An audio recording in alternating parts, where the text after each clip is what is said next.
Live from the Jersey Shore. Greetings from Asbury Park. It is I, Schmuel Buckman, special late night stream. We are going to have my friend, the Aussie guy, come and join us. He'll be here about 12:30. And I just wanted to come in and say hello to you all before he got here. And my friend Rochi, who is not happy that my intro is not longer. I'll make it longer for you there, Roach. Ted, do you think you can follow the past 3 MLCs, something Povo's Clown Town? I think not. Don't even know what the hell that means. Brandon Deft, who has probably been clipping forever, but I guess is new to the Dabbleverse clipping, and has been doing a fantastic job. I've just been watching one of his videos moments ago.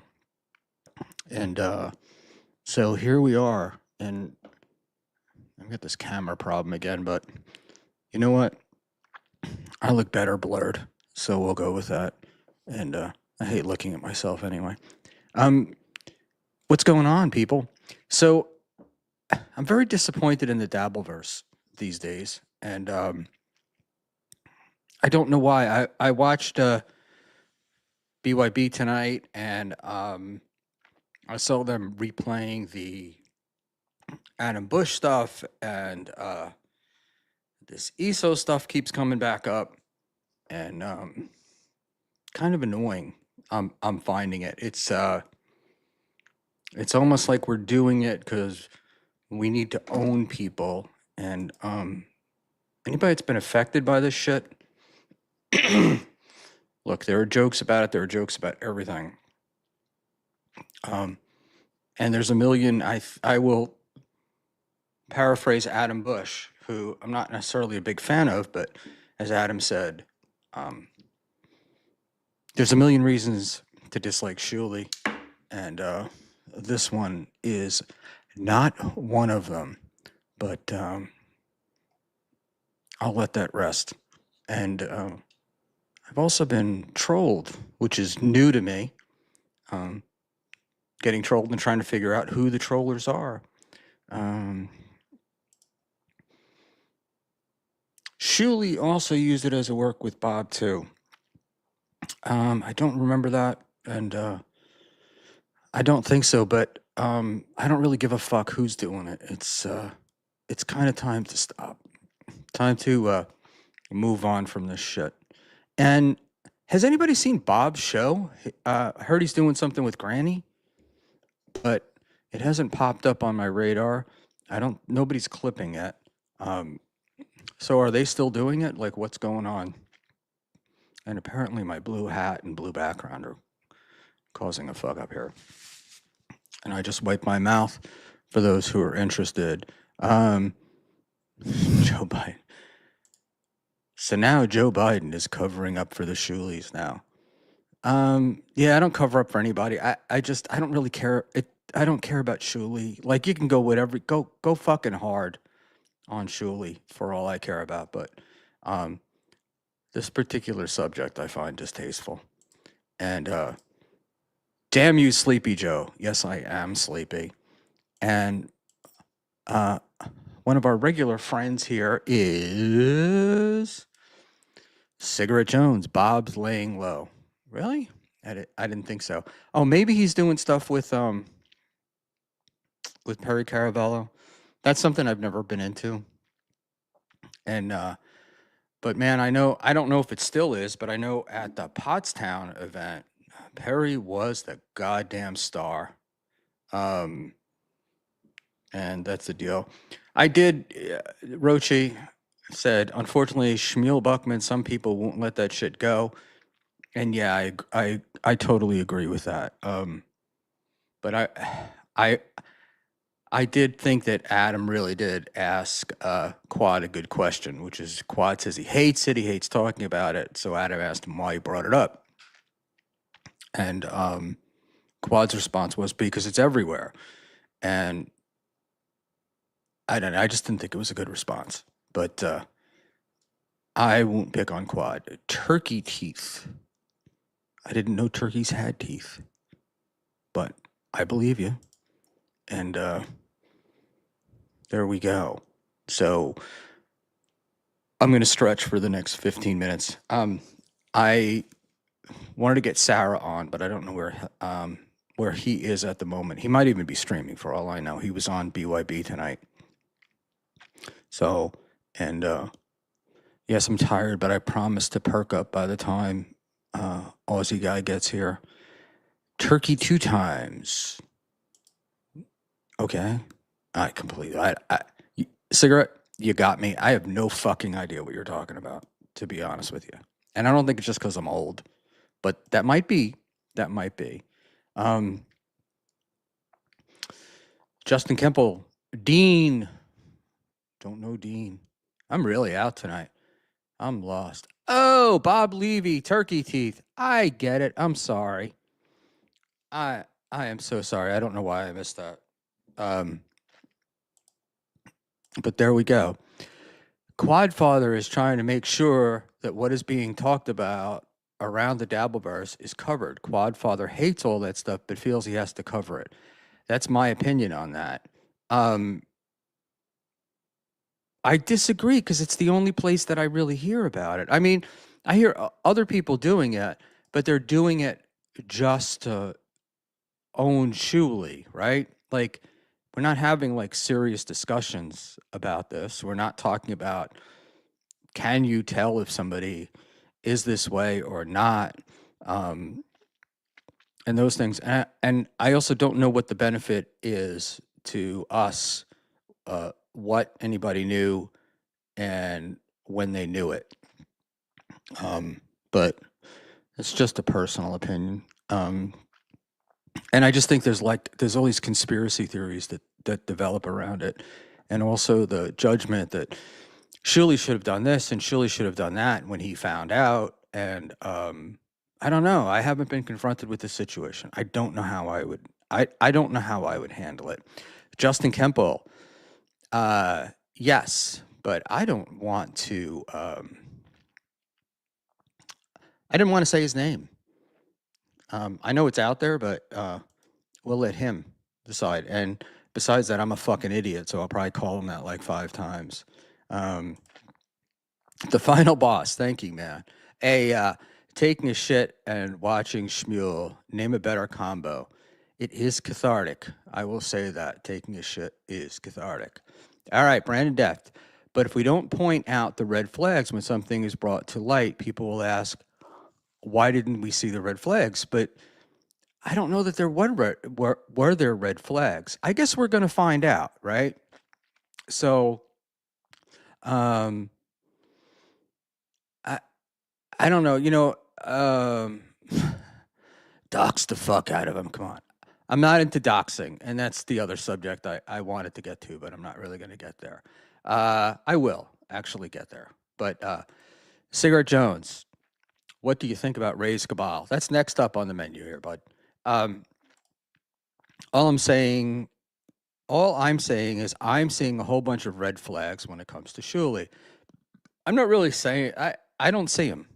Okay, maybe I'm naive, but I don't see him. And so there we go. I said it yesterday, and I'll say it again. I'm putting a ban on the word cabal. It's been said too many times.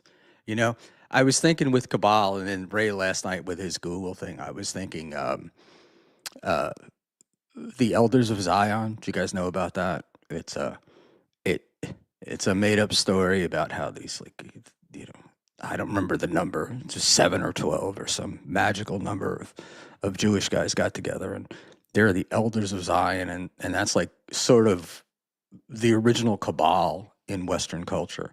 And I kept trying to figure a word out. So I didn't want to use the Elders of Zion, of course, because that would be anti-Semitic, and we don't do that here. But I wanted to come up with the Elders of something, and I couldn't think of it. So maybe if you guys do it. Yes, the protocols of the Elders of Zion. I shortened it to just the Elders of Zion. And I do agree, though, talking about that does need to stop. Hey, man, if there's a solution to it, I think my camera just froze. If there's a solution to it, right? Like if we can do something about it, I'm all for it, right? But just going on about it, just try to own him. My fucking coding failed. Let's try doing this. Let's try doing that. And I hate to say this, guys, but I have a failure in my OBS. So I am invisible, but I imagine that you can still hear me. So I guess here it was, man. I try to defend Schmuel, and the universe is against me. We're gonna close this is what's going to happen here. I'm going to close OBS and then I'm going to reopen it, but I'm going to try to stay on StreamYard. So let's see what happens here, kids. Da da da da da da da da. I'll do the stuttering John voice. Da da da da. All right. So I've closed StreamYard. Worst case scenario, I'll have to just use my camera on StreamYard in a minute. But not to delay. Wow, StreamYard's like not responding. This is like, what a mess. What a mess. And I've been trying to get Aussie guy on for so fucking long. I don't want to move that. Yes, it's a faulty Google. Oh, God, I can't even do it. It's a faulty Google Chrome. But I think that restarting OBS will probably just solve the problem. So let's give that a shot. And open the iris. The iris is open. Start virtual camera. The output failed. Okay, if you're using NVENC or AMD encoders, make sure your video drivers are up to date.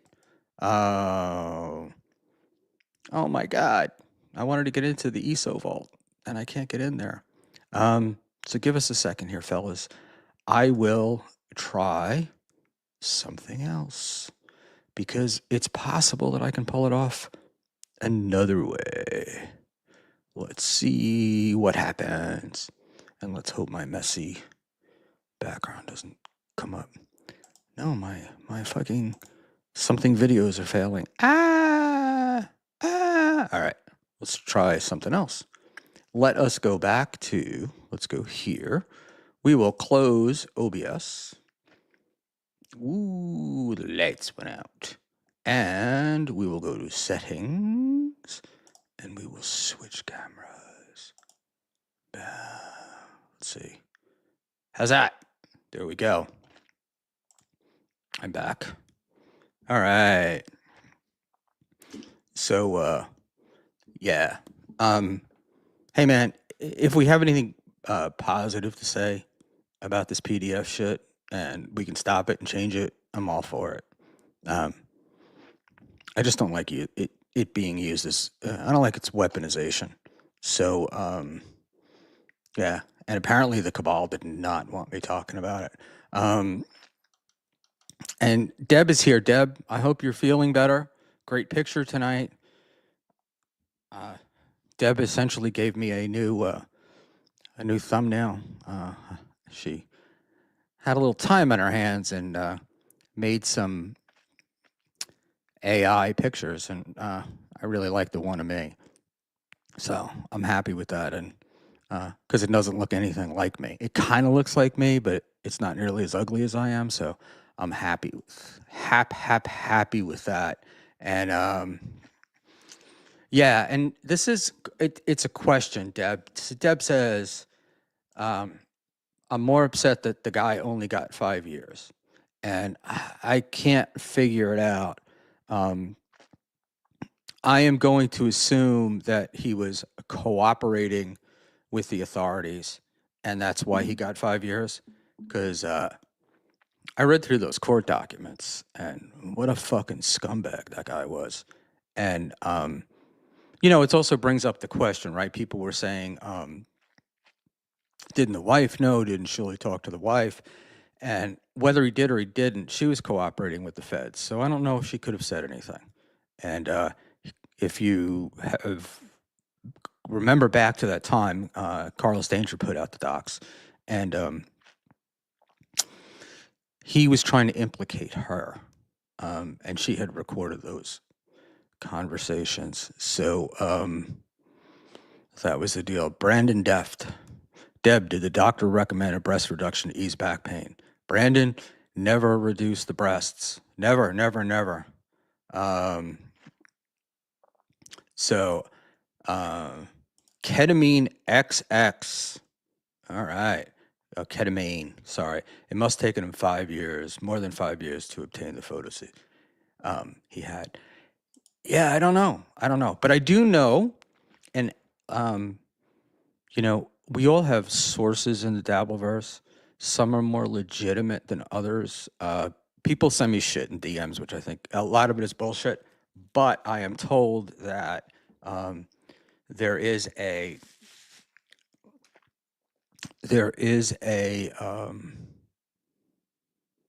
documentary coming out about ESO, and it's going to touch on a couple of other people in our universe. So I'll wait for that to come out to make any judgments. Rochi, so you read through the ESO shit but don't want to talk about it anymore. See, this is the issue. If Schmuel knew and decided to defend that cunt, why can't we talk about it? We can, but we don't know that. If we knew that Schmuel defended the cunt, I'd be all for it. If I knew Schmuel did something, I'd be all for it. But all this shit so far is just speculation. And so we're trying to, what's the word? Guilt by association. So I don't really know that, and that's really all that I'm saying. And I don't think we're adding anything to it. I'm perfectly happy to talk about ESO, and I'm perfectly happy to talk about what ESO did. But as far as associating other people, not that happy about it. And OG Mumbly Nick. Wait. OG Mumbly Nick. Nasty Neil's making documentaries now. I don't actually know who the documentary maker is, but I don't think it's him. Dave Sauer told me it's supposed to be spelled Cabal, Cabaal. Well, he spells Sarah Sierra, so go with there. And the Armenians have weird spellings. I think they use Cyrillic. And Mazzy is bad mommy. That's also, I just want to say, that's also why I'm in a bad mood. I just listened to, and I don't know why I did it. I just listened to the Povo Clown Town. I guess it's from last week. It's a clip apparently. Don't know who made it, and but Mazzy was on there. And another thing I'm not a fan of is going on airing your dirty laundry about exes, and she doesn't really come across to me as neither one of them come across to me as people that deserve sympathy. I feel bad for him just because of the state he's in, but I don't know. It just, the whole thing is like, it's kind of distasteful and just disgusting. And you did it because you're intrigued, intoxicated. What did I do? No, I put it on because I was washing dishes and it came up. Stallion 19, not having Catalan on TV anymore has affected some of us more than others. You're absolutely right. And I did see that, so Joey C came out with a new shirt today, like Cupcake Hunter or something, Cupcake Killer or something like that. And I'm like, I didn't want to bother texting back, but I'm like, why are you making this shit, trying to sell merch to own Cupcake? You're not even around anymore. And so that's the deal. And let's see. That neither one of them deserves sympathy. Yes, I did. Wait, I must have missed something. Hey, man, I think they deserve all your sympathy, but I think airing their dirty laundry in public is just distasteful. And it seems to me like the both of them could use some help. At Rochi, he's a merch man now. So what's going to happen is that going to be as successful as his YouTube channel? And who put up it was Doom who put up the buying views thing and your ability to do it. So how about it, Joey? I don't know what the fuck you're doing. I don't know that you know what the fuck you're doing, but I hope it works out. And final boss. As I see it as a woman getting even after being talked about constantly, creepingly, incessantly, and public ally a year and a half after breaking up. He's a nut. I don't know. He's a nut. I mean, that's the whole deal. Like, can't you I don't understand that. And coming to the stage live from the dark parts of Australia, and I only said dark because I couldn't remember anything else. Mr. Aussie guy, how are you? I'm very good. You say dark because my lighting's always terrible, so that's probably why you say the dark parts of Australia. Not really. I was going to say the actual. I was going to say where. Well, I meant to say the west coast of Australia, and I couldn't get west out of this Biden-esque head of mine. You can say Perth. It's fine. I've said it before. I live in Perth, Western Australia, most Right. isolated city in the world. And we're coming to the end of the Aussie guy's birthday month. So Yes, indeed. You'll want to go over to his channel and say hi to him. How are you, my friend? I'm good. Early knock off work just for you. So skull. Cool. Oh, staying up late. Oh, it's not Foster's. Fucking Australians don't drink Fosters. I know. I've spent not a lot of time, but about a total of 3 weeks in Australia, and I don't think I ever saw a Foster's once. No. So no, they're almost special order bottle shops over here. Yeah, you'd have to order them in. We got beers from all over the world, but nobody stocks Fosters. The only reason why they were popular here is because of the oil can. It was just the Fosters came in a very large can, and it was cheap, so you could, you could get a large amount of cheap beer. It would be perfect for a guy like Stuttering John. Yeah. Bigger than the tall boy and less than a, what did they call that? It's a 32 ounce. The quart. God, you guys remember what was it was very popular in the rap community. Obviously. The 40. You talking about a 40? Pour out a 40? Was a 40? Yeah, 40. Yeah. 40. And I went to... we call those a King Brown. I got stuck in Memphis one time, and I was in a Howard Johnson's or something. This is a long time ago. And I wanted a beer, and it was a Sunday. And there had to be a conversation because they weren't allowed to sell it before 5 o'clock, which I wasn't aware of. But the way they sold it was they had a bottle of Miller High Life with a screw top, and she took it out of the ice. And I was probably the only person that had a beer. I was probably the second person that had a beer that day, or it was from the day before. And it was the flattest beer ever, but it was all they had.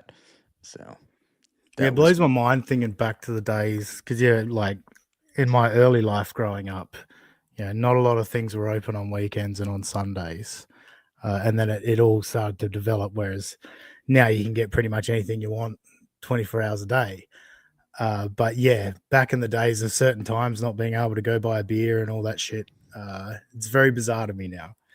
I know. And so I live in New Jersey, and it's different than a lot of other states. You have to actually go to a liquor store to buy beer. You can't buy beer in a supermarket. And in Pennsylvania, which I don't know if they're changing the law, you could only buy a 6-pack in a bar. If you wanted to buy beer, you had to go to they call them beer distributors, and you had to buy a case. And but my favorite was being in I was in Mississippi for a while, and there when you went out, you couldn't buy alcohol. You had to bring your own, and you would buy a setup. So if you were drinking like Jack and Coke, you'd buy the Coke, and they'd give you ice, and you'd bring your own bottle. Yeah. The hilarious part of that is when you bring your own bottle, you drink way more than you would if they were selling it to you. So it was the reverse of the way that I expected it. I remember being out at the casino, and yes, in Perth we call it the casino because there's only one.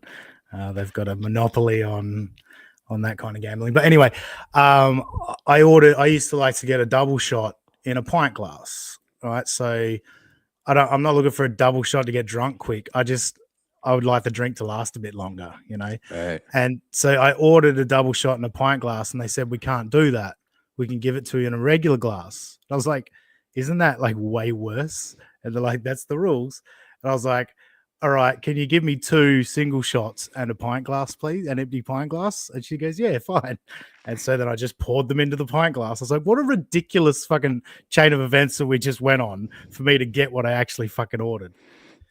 I can't remember where my wife and I were someplace and we wanted to get a pitcher of beer and there had to be 3 people at the table in order to serve a pitcher. But I can't. Yeah. I don't remember where that was. But yeah, so New Jersey and Pennsylvania liquor laws are fucking crazy. New Jersey has this thing where they apportion liquor licenses like to restaurants by the number of people in the town, and you get to sell your liquor license. So most of the restaurants don't serve alcohol, um, and it's BYOB, which coming from New York, I don't drink anymore, so it's not a big deal. But coming from New York, it was great because it was like, oh man, I wasn't paying, $18 for a glass of wine, right? You would just bring your own. And now that I don't drink, and Mrs. Buckman does, she can bring her bottle with her. So pretty cool. One thing Americans always seem impressed by is the drive-through liquor store. We call them bottle shops. Hmm. I see, you guys, certain people posting links going, check out this drive-through liquor store, blah, blah. I literally have 3 within 3 miles of my house, 3 drive-through bottle shops. Like, that's the kind of drunks we are over here. You need to be able to just fucking drive in, get your booze, and drive out. You it depends upon the state, right? The way it works here. I mean, you guys are a federal system, so New South Wales and Queensland, like your federal government's weak, right? Um, Mm-hmm. Yeah, right, very, very weak. right. And so here, our federal government is stronger, but it's still the same kind of system. So the liquor laws are by state, and like in Ohio and Florida, there's drive-through liquor stores all over the place. In Mm-hmm. Jersey, no, and in New York, no. And I remember living in Northwest Florida, and you could get draft beer. They just had to put a cover on it, and they would, the little slot where the straw goes. They had to Uh-huh. put a little piece of tape over it, and it was ridiculous. But they'd still give you the straw, so Yeah. it was. There's one just up the road from me. They actually installed drive-through, so they were just a standalone building in sort of like a little shopping complex, but they're the last building before the car park. So they cut in a door at the side and put a little veranda so they could do drive-through because they weren't competing with the other 2 bottle shops that have drive-through. Like, it's pretty crazy. It, it is. It's insane, but it's always been. We had what was called the Whiskey Rebellion, which gave the government the authority over liquor, and and some states wield it. They're like an iron fist, and other states are very loosey goosey with it. But they all tax the shit out of it because that's where Oh they make yeah, most of their money. And yeah. Booze and cigarettes over the past 5-6 years. Jesus, dog. They've been taxing the shit out of booze and cigarettes. The prices have just been going up and up. Cigarettes are insane. They're well over $2 per cigarette now to get cigarettes in Australia. And yeah, booze is up to. It's probably doubled since I've in the past 20 years when I've started been buying alcohol. The price has probably doubled. I can believe it. I can believe it. I could, look. I can remember buying a fifth, which is the small. Yeah, you go pint, and then it would be a fifth, Mm-hmm. and now it's the seven. I think it's 750 milliliters, and then you would get a quart, but the fifth would be a few bucks, and then I went to go buy one for somebody not too long ago, and for a thing I remember paying five for, I think it was like 14.50, and I was like, this is nuts. And when we were in Europe, um, in Austria, they had like like a generic Jack Daniels or whatever, and they were quart bottles, and they were under $10. And Right. we don't really have those here too much anymore. So I worked in a liquor store one summer, and we used to get all the Alexi vodka was a big seller, and in the little pint bottles because all the homeless guys would come in and Yeah. with stinky money and buy, and buy that stuff. All right, let's just take a quick look at the chat. Oh, and Cigarette Jones wanting to be Aussie familiar was and petrol. Yeah, Yeah. petrol's ridiculous. When I hear you guys talking about like when it jacked up, what in 2021, 22, around that area, and Mhm. everyone was doing the Biden, I did that. I obviously have to calculate it out because you guys do per gallon, we do per liter. Right. But even the worst prices in the US, I was like, I would take that tomorrow. Like it's still way cheaper. Where we hover around between like $1.60 and $2 or $2.20 a liter, which is significantly less than a gallon. Right. I don't know the what do you call it, the conversion. But yeah, it's insane the prices we pay for It'll be fuel. like, yeah, 4 times. You just figure four, right? 4 liters Mm. to a gallon, close enough. Yeah, And it's funny because in places like Australia and in the Caribbean and stuff where they sell it by liter, you're like, oh, that doesn't look bad. yeah, And then you exactly. start filling up your car, man, and you've never seen a meter run so fast. Yeah, And I go to Bonaire and you have to fill up your you have to fill up. They give you a car when you go there, and you have to fill it up before you leave. And they still use the old click, click, click, click meter that oh, yeah, runs. And yeah. I've never seen a thing move so fast as I did there. And but that's it. So what's going? You're doing a show. Your show is 9:30 on Sundays, Mm-hmm. correct? We've talked about that. I really like it. I'm totally into. I I love your Geno coverage. Thank you. That's my fave. And I don't know if you saw the post that Pretty Antisocial did on Twitter today. They did. I saw they shared it with me in DMs as well. Yeah, I got. I didn't get the chance to watch the video because I was racing home from work to come do this. But I mean, by all means, if you want to bring it up, I've still got fucking Geno videos that I didn't get to on Sunday. We've can have got it. some fun this week. I got the DM as well, and Mhm. I was like, wow, wow, and so we'll watch it in a few minutes. But Yeah, that sounds we good. need to remember that um, Keanu is a victim of domestic abuse Mhm. when you watch this, and it makes this whole thing just crazy. But yeah, so to me that's kind of like uh, the Gino and Keanu stuff is I don't know why, but I find it interesting. Mm. Um, Yeah, I I'm one like of the few people that do, and like I consistently tune into at least one of their shows a week. Well, as much as I can stand until I've got enough clips. But yeah, there's not many people that really give a shit about them. But yeah, I find it interesting. I think they're easy to goof on. well, I think to me they're like at this point, Steel Toe is interesting, but I find them more interesting.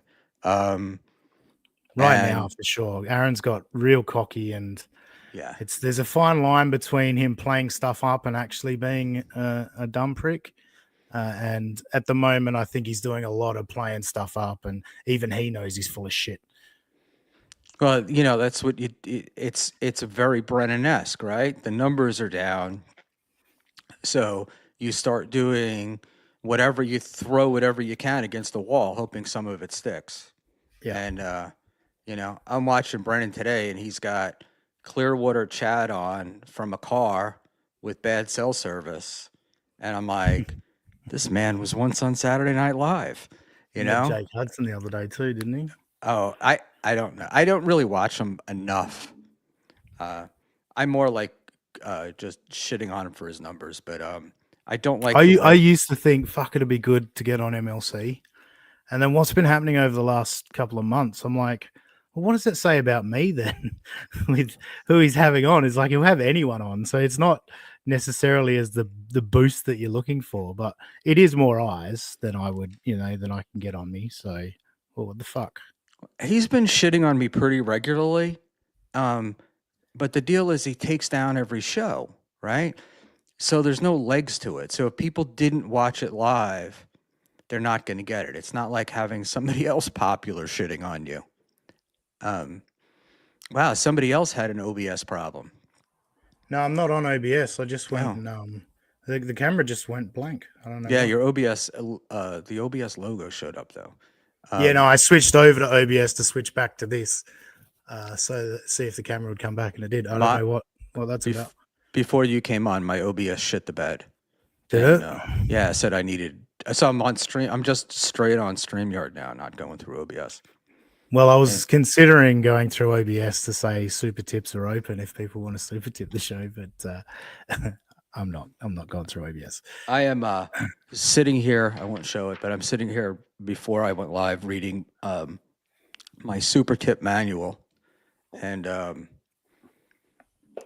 It's I'm all pretty easy. If you're already set up on OBS, you should be pretty good. That yeah. was my big stumbling block because I've not used OBS, and yeah, I think you'll be fine. It's just about getting that audio to sync up. Everything else is really easy. It's just getting the AI voice audio coming through with your microphone, etc.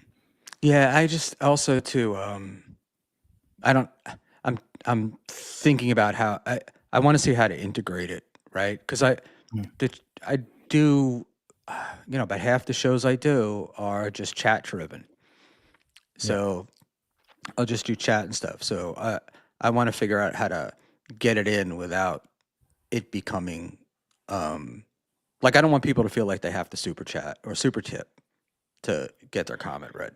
But we'll figure And it out. that's part of the whole thing with Rochi and myself this weekend. Um, that's kind of like my point. I don't think most of us are not really saying, you have to donate to us or whatever. It's nice. It's nice that people want to do it, and to give them the option. I know it's fun. Like I've put in a few voice tips to like Melton or, this little piggy or Carl or whatever. I like trying to fucking pop the boys with a funny super tip. So it's a nice thing to have there. Um, but yeah, I don't think any of us are like, oh, look, I've got this. You need to give me money now. Right. Right. And some of the shows are just, it's just about it feels like Oh, it's we get just about the money. no, we know the ones that are, and that's the thing. Like, sorry, I was linking it back to the Rochi thing. Like, a bit of ball busting back and forth. Rochi took a shot at me, and I was like, all right, cool, let's have some fun with this. But the point is like Rochi goes after Joey C because Joey C does do a lot of grifting bullshit where there's no payoff or blah blah blah blah blah. And I think Rochi is way too defensive and gets way too freaked out about not wanting to come across as a grifter. And it's like, dude, do your show. If people like it, they'll donate if they want to. But like, you're not sitting there saying, "Give me money." You're just doing what you do on a show, and you should not feel guilty about that. I always feel like the pineapple kind of will go over the top a little bit just to kind of To stick it wind to him up. Rochi. Yeah. just to get Rochi. And that So was why what I did on Sunday is I was like, I'm gonna dig the knife in. yeah, no, man. If people want to contribute, that's great, and if they don't, that's fine too. But this does take work. I'm learning, right? I mean, I guess Yeah. there's guys like Kevin that can just turn it on, but I'm not capable of doing that. And the I last, hate turning on a show. Like, this is different. It's your show, so I actually don't give a shit. I could just come in and just respond to whatever. I hate hitting go live. Like, I used to do this, like where I'd have a loose plan for a show. Oh yeah, we'll talk about this topic. We'll talk about this topic. But now, if I'm going into a show, I'm so stressed that I don't have enough content. I don't have enough shit to talk about. Because like it is a thing of I don't want it to come across as lazy. I do want to come across as like, I've put effort into this and time into this, and hopefully it's good content and people like it. yeah, and you do that to yourself by having a committed time day. When you have committed day and time days and times, it's like you've got to have it ready for that for when you're coming on, you know? So it's like there's the pressure to do that. And you and I talked like in the beginning, I was so nervous about doing this and being on my own and getting comfortable. And I couldn't imagine that there was anybody on the planet that wanted to hear what I had to say. And that was a big that was a big thing. I would just sit Hmm, there and I'd look at the it's computer huge. and go, nobody wants to hear this. No, nobody wants to hear. And then I would get into my own head with that. That's actually I did in my younger days. I did some open mic stuff, and that would happen to me. Like I would tell the same joke different nights, and by the fourth or fifth night, it wasn't funny to me anymore because I'd heard it so much, and I didn't really. I couldn't get that concept of they were hearing it for the first time, and Yeah. I couldn't put the energy and that stuff into it. See, Um, I have always liked when I've got a good joke that always gets a laugh. I do love using it to new people. We're like, oh, when I realize, oh, these people haven't heard me doing this joke, I love. So yeah, it is that thing. I mean, I've never done stand up or anything, like I've emceed a few events and stuff like that, but never really done stand up per se. But yeah, just in general at parties and all that, like it's always fun to get a group of people to burst out laughing. It is a great feeling. yeah, it is. And but I was like picturing myself as the guy who told a shitty joke and it didn't get a laugh, so then he was going to tell it 5 more times, like until you finally laughed. Um, Yeah. and so that was what was going on in my head. There you go. You're back. I'm gonna read some of these. Let's just go back.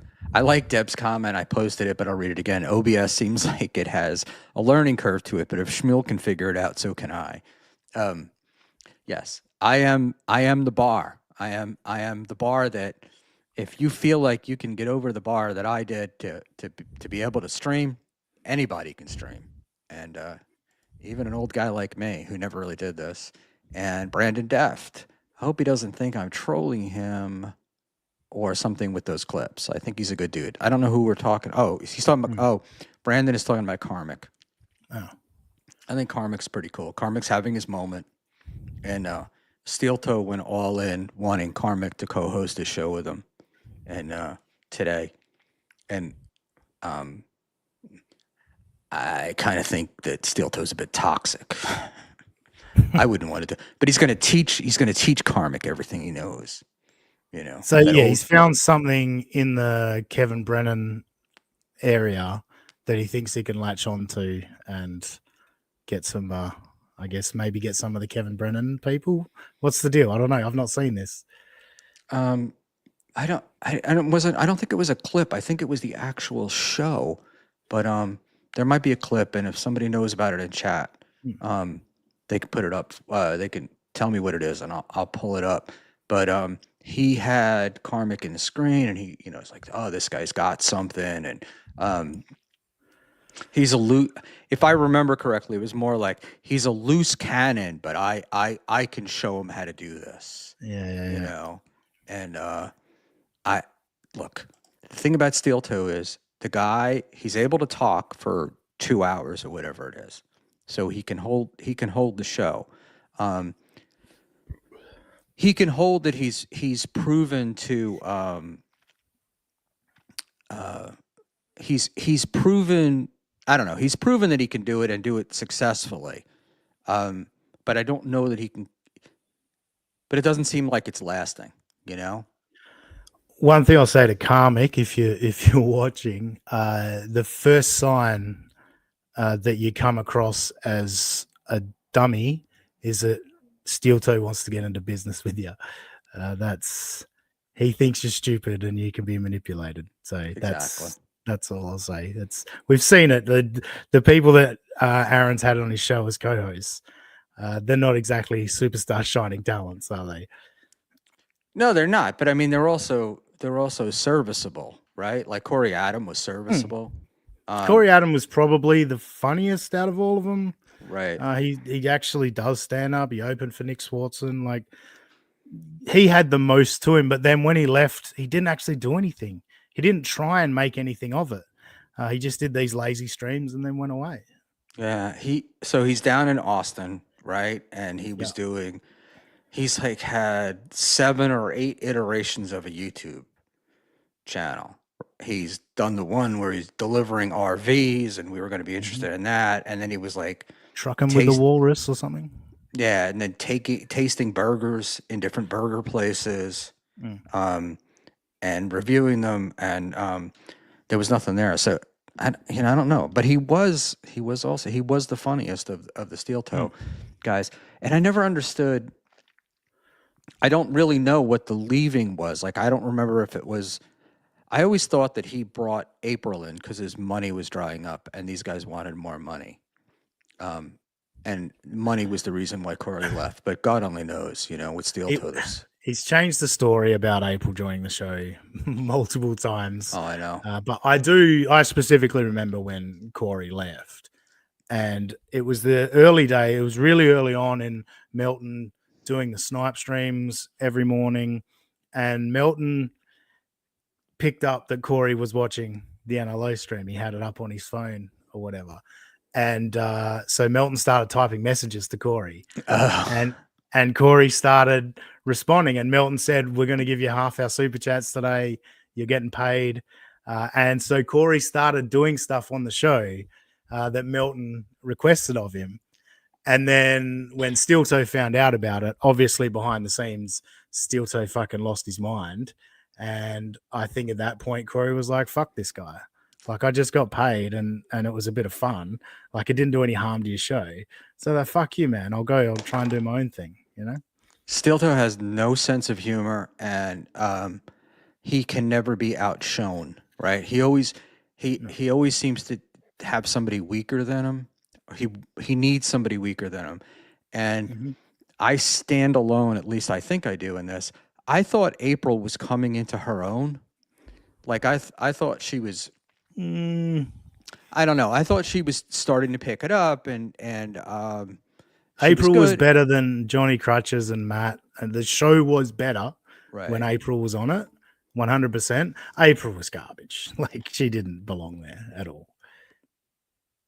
No, I get it. I mean, I get it, but she wasn't hard to look at, and she's okay. Not my type, but yeah, she's fine. No, I just she was fine, but I didn't watch it enough. I'm not like I'm not like a regular watcher of a lot of stuff, so it's like when I did watch it, it was fine. To me, it was a fine morning thing to have on in the background. Yeah, when they first popped their head in the Dabbleverse, Aaron popped up on a WATP, I think, and then I think he appeared on TSN. And actually, I tell you who told me first about it. This guy's had a big link in me coming into the Dabbleverse. It's Husey. Husey was the first person who introduced me to Steel Toe back in like 2021, late 2021, I think, maybe. Or maybe 2022, somewhere there. And I started listening to it. I was like, "Why does Husey like this? Like I get it. It's another morning show." I was like, this isn't good. I don't like it. I wasn't into it. And then he started popping up on these shows, and then Melton came along, and I became an NLO fan just because I was like, finally someone is calling this douchebag out. Like, he sucks. But yeah, Schmuel introduced me to WATP. Husey introduced me to WATP. He introduced me to Steel Toe. He then got me on the show with Steel Toe. Husey's had so much to do. So we can blame Husey for all of this then. Exactly, yeah. And plenty of people hate Husey already. So if you need another reason, there it is. It was very funny. I've been on Husey's show one time, and I called Husey a professional to somebody else that I was having conversation with, and I was like, "Wow, he's really a professional at this." And the person I was talking to was like, "You got to be kidding me! He stinks." I'm like, "No, man, I think Husey's really good." Shit show hates Husey and says he's not funny at all. Look, Husey bombs a lot, and Husey does a lot of unfunny stuff. Don't worry, I understand that. But Husey has made me laugh a bunch, especially one of the first shows I got into on YouTube, Get My Go, that I'm a part of.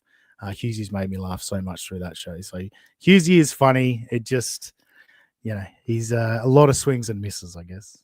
Yeah, but it's that old story, right? If you don't take the swing, you can't get the hit. So, um, and he, look, even I've heard him on BYB where he does his hits, so to speak, where he pops in and he does them, and they're very funny, and he's very quick witted. So I like the guy, and I also think the way he runs his show, um, I like it because it's boom, boom, boom, and he had Keanu and Lemmy on today. Now I only listened to it for a few minutes, but that's a lot more than I would have listened to Keanu anyplace else. You know. You know what's interesting about that? So I've been on his show twice, and it's been clipped twice because of the questions I asked people. Obviously, Steel Toe, and the next time was Melton, and that clip did the rounds on Keno Casino, etc. Husey invited me on with Keanu, but 6:30 a.m. is just not feasible for me at all. But yeah, you probably would have seen Husey get clipped for a third time if I had have been on stream with Keanu. That would have been great. I couldn't figure out whether Lemmy was just like, "Why am I on with this bitch?" or what the story was um, with her.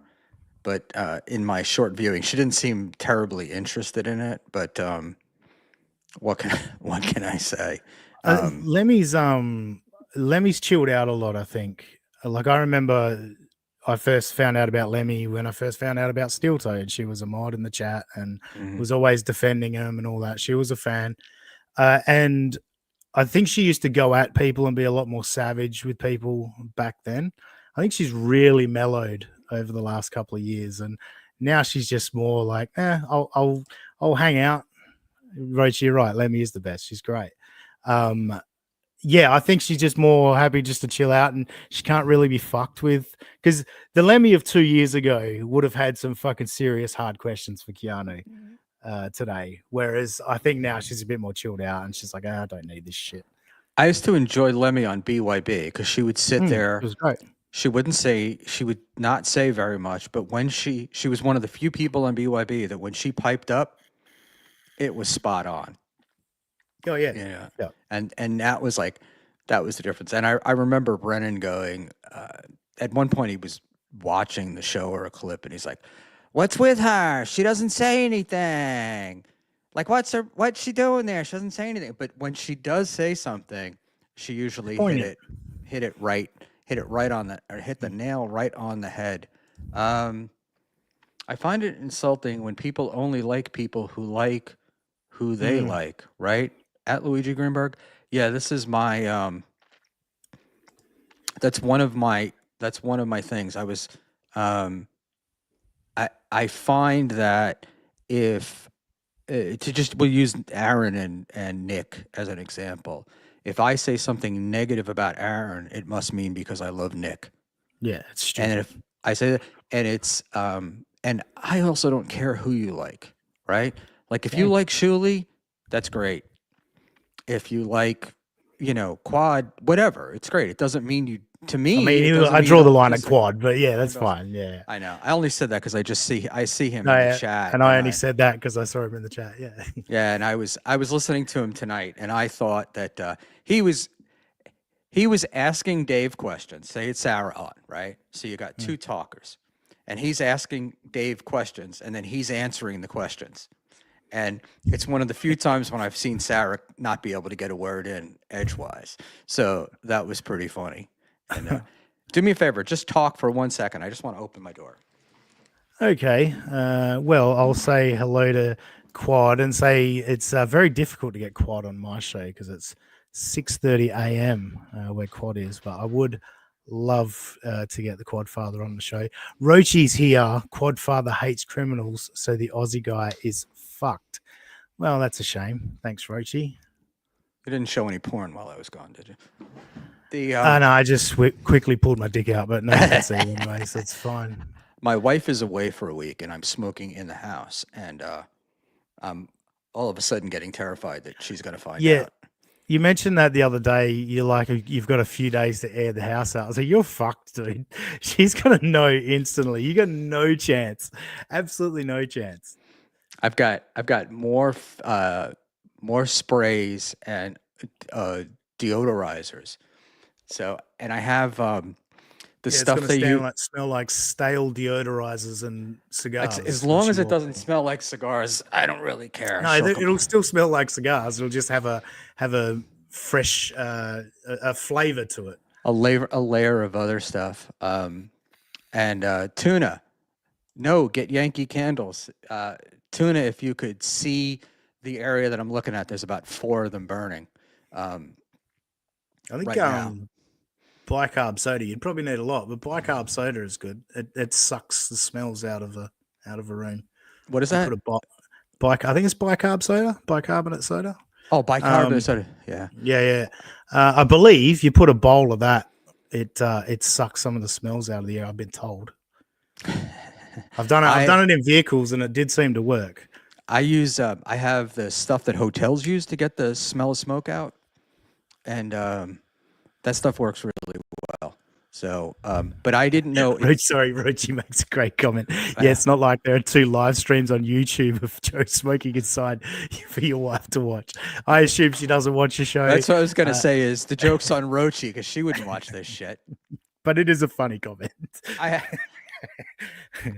I asked her to watch something once, and she's like, "I have to watch it. She has to watch it on 1.5 times because I talk so slow." She's like, "Oh my god, you talk so slow."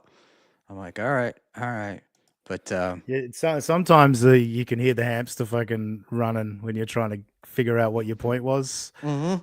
It can be interesting. Hey, I'm old. It is. I'm also trying to, I'm getting more comfortable with it, but I was kind of watching my language, and I also noticed that in the Dabbleverse, I can say something that I think is a positive comment about somebody, and it winds up the next day, he was saying shit about you, you know? So, um, Well, and again, not to. I don't want to dwell on the Rochi thing because it honestly was busting balls. Like I love Rochi. I think he's great, and it was a bit of ball busting, bit of tit for tat.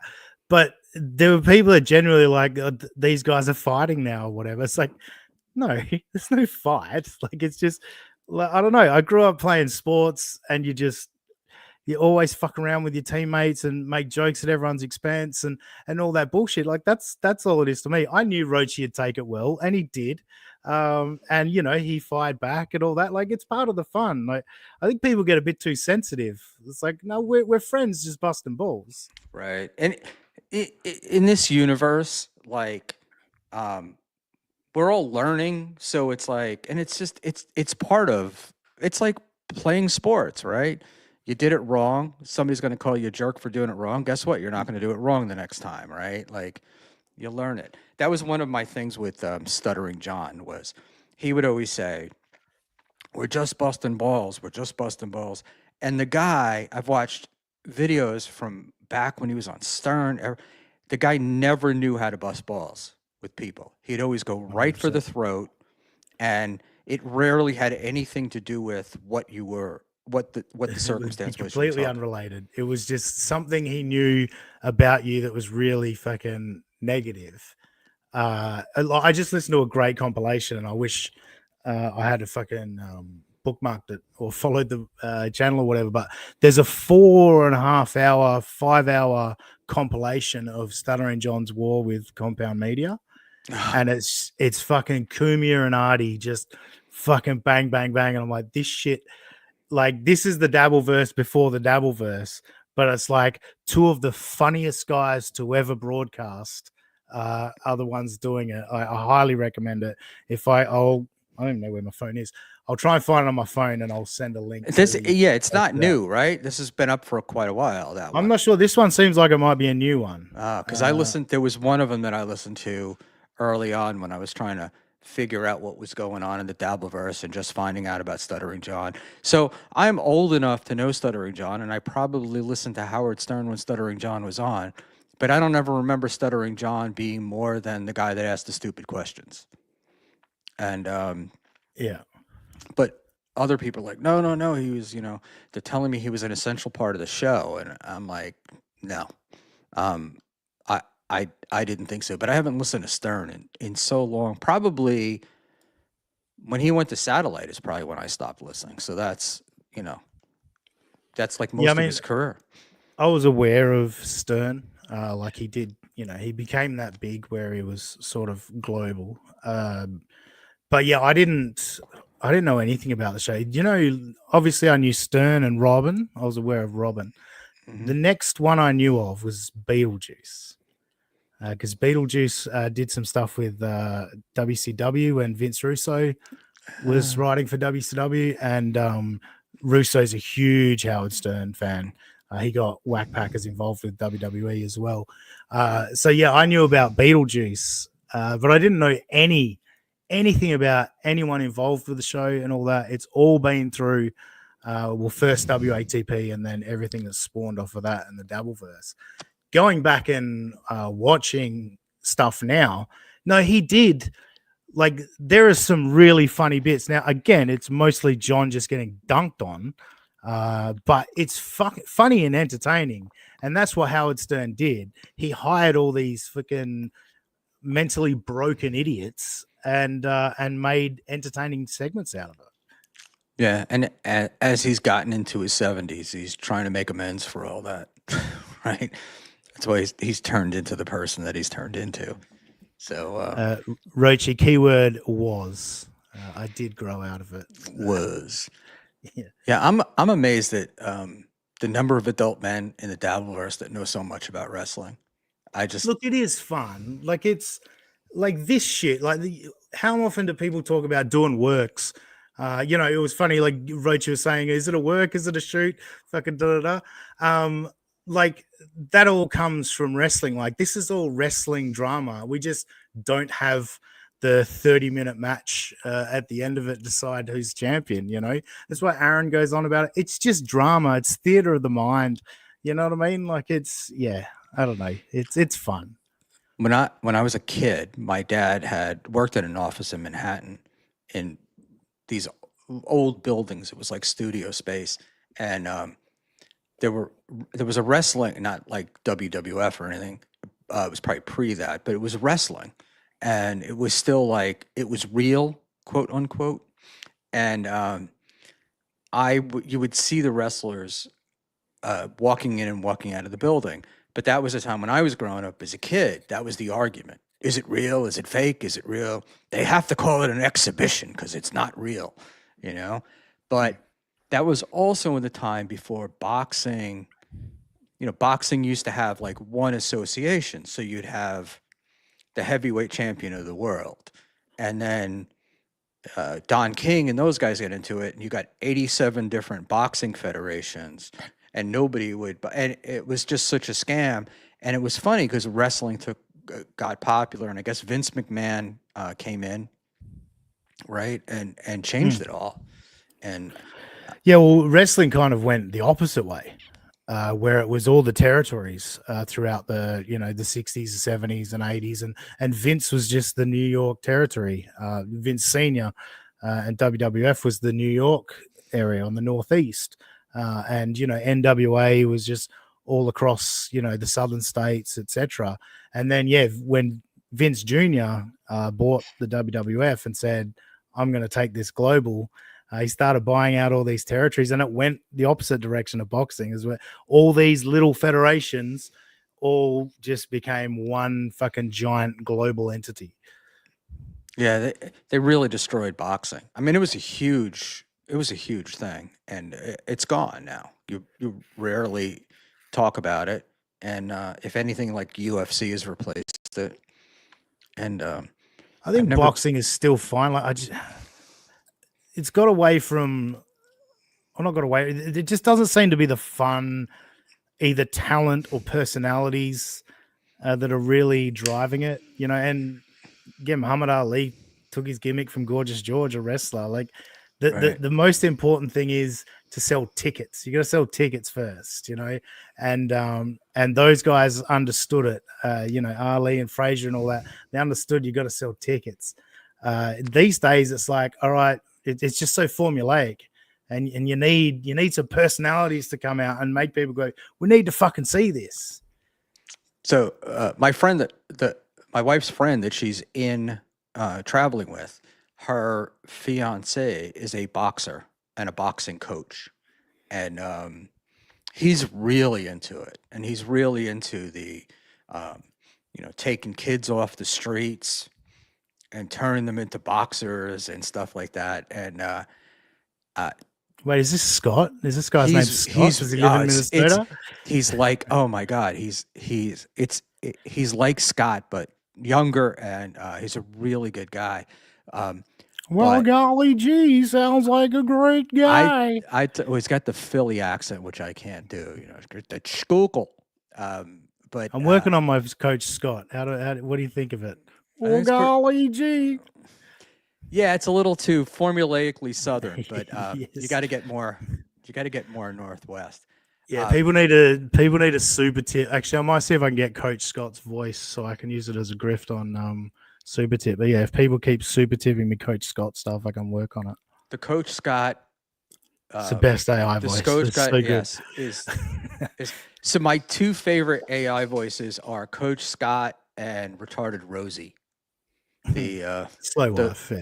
those are my two, and Dave Sarah is working on one that's dice, but it's Kumia doing dice, Yeah. and Yeah, that'll be good. it's hilarious. But I can't figure out. I've had super tips now for a week, and I haven't done anything with it. So and um, so I have to quite figure it out. And Sarah was supposed to call me today, and we were supposed to work on it all day. And of course, when you deal with Dave, it's very hit or miss. So I didn't, I didn't get the call. Let's put it to you that way. And so, that's it. So I got into this, um, through Kumia, and, uh, not even Stuttering John, but it was Kumia sent out a tweet about WATP doing an Opie thing. Hmm. And then I watched the WATP stuff. I thought it was hilarious. And then they went into the Stuttering John stuff. And then that led me into this Stuttering John universe. And I was a big Shuley fan for quite a while, um, and his shows. But then that just got so super chat heavy, and it would take 40 minutes to get into a show. And um, they would start a package, quote unquote, and um, and then stop it. And I'm like, I can't. Yeah, I don't want to And listen to this. everyone's got to fucking tag the bit 7 or 8 times. Yeah, look, I enjoyed the Uncle Rico show for like the first 3 months, maybe. Early on, when Bob first came aboard, I was like, fucking Bob's really funny off the cuff. He said some things like that have still stuck with me. What was it? John said, I have 3 kids, and Bob goes, one of each. Just like quick as a flash. I was like, that's fucking hilarious.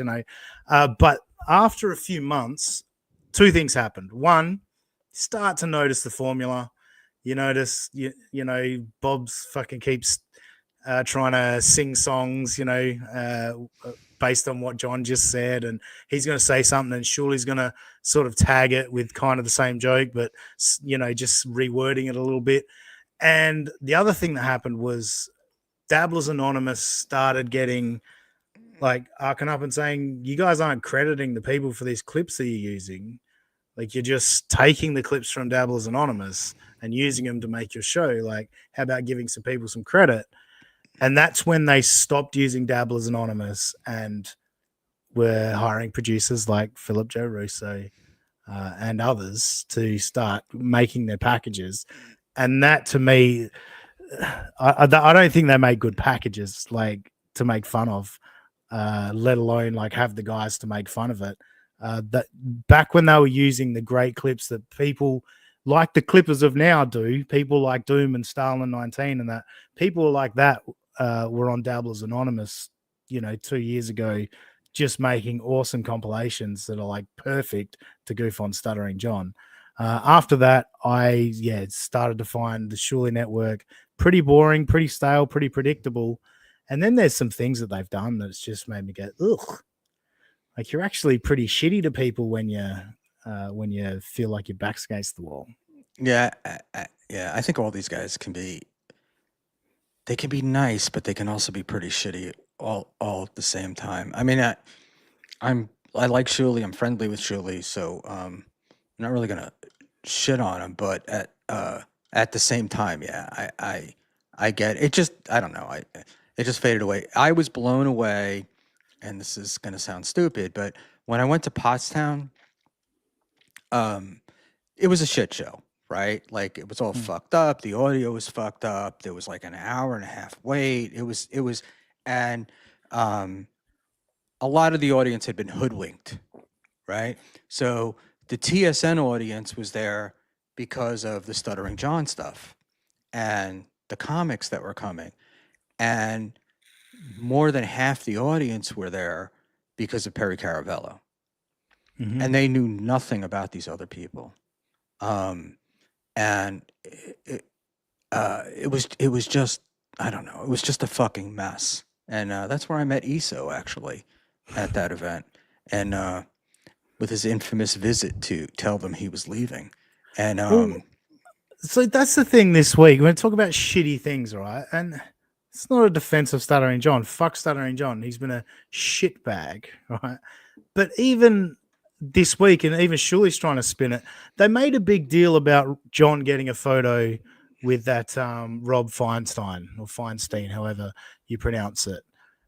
And they made a big deal about it, and then being like, if we were shitty people, we would say this. It's like, but isn't that what you're doing right now? And I'm kind of sick of the guys that brought the pedophile to the Dabbleverse pointing out other people associating with pedophiles. It's like, it's not, you don't get to do that. You're barred from that because you were the one who employed the pedophile. You need to stay out of it. We'll make fun of John for that. You need to shut the fuck up. yeah, I don't know where you. I started about a half an hour before you came in, and I was. I'm tired of all of this pedophile stuff. Like I'm just tired of it. I'm tired of Mhm. everybody using it to own somebody else. Yep. And I was talking about our friend Quad, who's on here, and I thought Adam Bush asked him a great question, which was, um, you know, Quad is like, oh, I hate to bring it up. I hate to talk about it. I hate to do all this stuff. And then brings it up. And Adam Bush asked him, well, why are you bringing it up if you don't like it? And Quad's like, well, because it's everywhere, right? But it's everywhere because we're talking about it. So let's not talk about it. And if there's something about it that we can do to prevent it from happening, or if we really do know something, I'm fine with that, but it's just so much speculation and conspiracy, and this one Well, had to know that one, and I, I don't like it. Go ahead. yeah, no, to me, the criticism of Shuli's in the wrong direction, and it allows people to dismiss it too easily, like doing the whole Shuli new thing and all that. Eh, the way he's handled it has been gross all the way through from the moment that he announced it just after DabbleCon, and he did that cringe 6.5 minutes stream where he announced that ESO had just pled guilty or whatever it was, and we didn't know anything. And then, from it coming out that they mentioned dozens of times, oh, we just talked to ESO last week. And then their whole explanation for that was, well, we didn't want to get heat on ESO because he was going through a divorce. And then further on to accusing John of having ESO as the mole. And now this thing with Rob Feinstein, like it's all such a gross handling of it. That should be the criticism, not that he knew that he was in on it with ESO, but that he's just been shitty about it the whole way through, as opposed to just letting it die. Like, you should run away from it. You shouldn't be accusing John of these things. Shouldn't be accusing other people of these things. You have to wear it. You hired the pedophile. Yeah, and Stallion is right, but talking about not talking about it is still talking about it. No, yeah, it is. I got no problem talking about it. I'm happy to It fucking is. talk about it. Oh, I'm happy to talk about it in the criticism that you just brought up, like that, the handling of it and stuff. I don't have a problem with that. I just don't like the, well, who knew what and when did they know it, and we have no Yeah, who idea. cares? And like my argument for them saying, "Oh, we just talked to ESO and stuff," would be, um, because they didn't know about it. So it was like, Of yeah, course. we're just going to make it sound, it's just like, we don't want Of to. course, We don't have questions, and to we don't me, that know. is the proof. That is the proof that they didn't know. Right. Because why would you say that for over 12 months? My point is, why are you lying for somebody that went off the grid you haven't spoken to in over 12 months? Why are you lying for him? Oh, my cat's not going to shut the fuck up. I've got to let him out. I'll be back in a sec. That's all right. I'm gonna read some super chats or chats as they are for me here. Anyway, Stallion, we just got that one, and Sam Bibley. Hey Sam, glad to have you here. Next phase, John returns with a plan. Start to take down WATP and TSN. It's working. We start to root for John against Carl and Shuley. The turn, bitch. The DV dies. Something new emerges. Something new is going to emerge, but I feel that Stuttering John's ability to return with a plan is like Raise It running a cabal. It ain't gonna happen. Um, Question for your guest. You listen to The Living End. We're gonna have to go back to that one when Dean pops back in. Stanatine, I'm not talking. Wait, it's Rochi. I'm not going to talk about it anymore until Sunday night on the Weekly Dabble Review on the BYB YouTube channel. Cool. And Rochi, if Joey really does disappear for 5 months or something, what do you think? Like, is that really going to happen? Do we really think that he's going to be able to take that time off? And I'm asking a question about Joey C of Rochi because Joey is said his last stream was last week and he won't be back until September 1st. So I wonder how that affects Rochi and Eckel. But more They'll be importantly, fine. do we think Rochi can do it? They're always going to be fine. Yeah. And they are I good. want him to get. I mean, I don't know if there's any Brian Harvey stuff. I used to really enjoy their Brian Harvey stuff. It's been very Joey C heavy, but yeah, if Joey does take the 3 months off, yeah, get back into Brian Harvey. I enjoy that stuff. That was my first communication with Eckel, was telling him how much I enjoyed the Brian Harvey stuff. Yeah, I really like it, and he's a character, and I didn't know anything about him, so it's like, same. oh, I mean, I knew of E17, but yeah, that was it. I'm getting to learn about this guy, and they're doing it, so it was pretty goddamn cool. And in a couple of minutes, we'll get into the Geno thing that I have and whatever. But I want to ask you, and then I'll get back to the chats. So you got into streaming? How? I understand it was I can't think of the guy's name. Brian something. The show that you met, is that where you met Robbie the Mariner fan? Ben Mallet. Yeah. So Ben.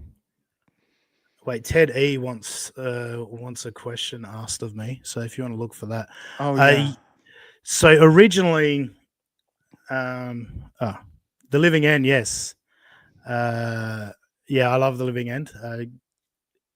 Particularly back in the late 90s, early 2000s, I think. I was actually listening to the song White Noise the other day. As a banger. So yes, I am a Living End fan. How did your family wind up in Australia? It's just where we are now. My surname being Galloway is a Scottish name. My granddad was born in Scotland and came over here.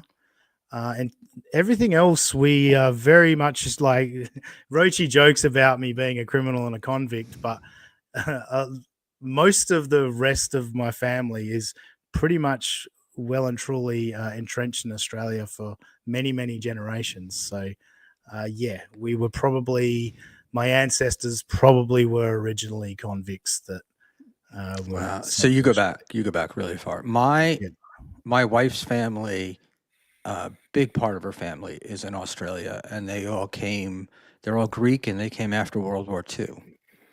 Okay, yep. They were hunted by the communists after the war, and Greek was fucked up, so they got out, and a bunch of them came to America, and a bunch of them went to Australia, and it's huge Greek population in Sydney. There is a big Greek population. Yeah. And I understand Lebanese too, but we can talk about that another time. Yeah. That's the that's where the untaxed cigarettes come from. I understand. Yeah. I have a cousin who was a New South Wales anti-terrorism cop, and he's still a young guy, but he's like he left, and that's he would that would be the thing. Like you would be in Australia, and the only time you would hear about a shooting or something would be in that among that group of people. And he was like, "Yeah, that's where all the, I guess you guys called it ice, I think, was the drug. Yeah. So that's where Yeah. the ice was coming from. That's where the untaxed cigarettes were coming from." Yeah. Um, There's a great series called Underbelly, uh, which was made about 15 years ago.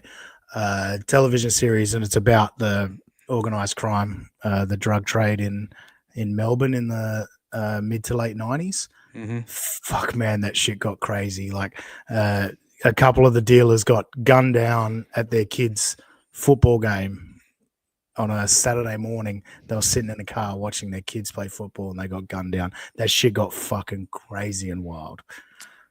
That's like we are the Colombians in New York, and that was the way these guys got it because the mafia generally had rules, Mm, for the most part. So it was like when stuff happened and somebody got gunned down, usually it was the person they were aiming for and their cohorts, not like innocent victims.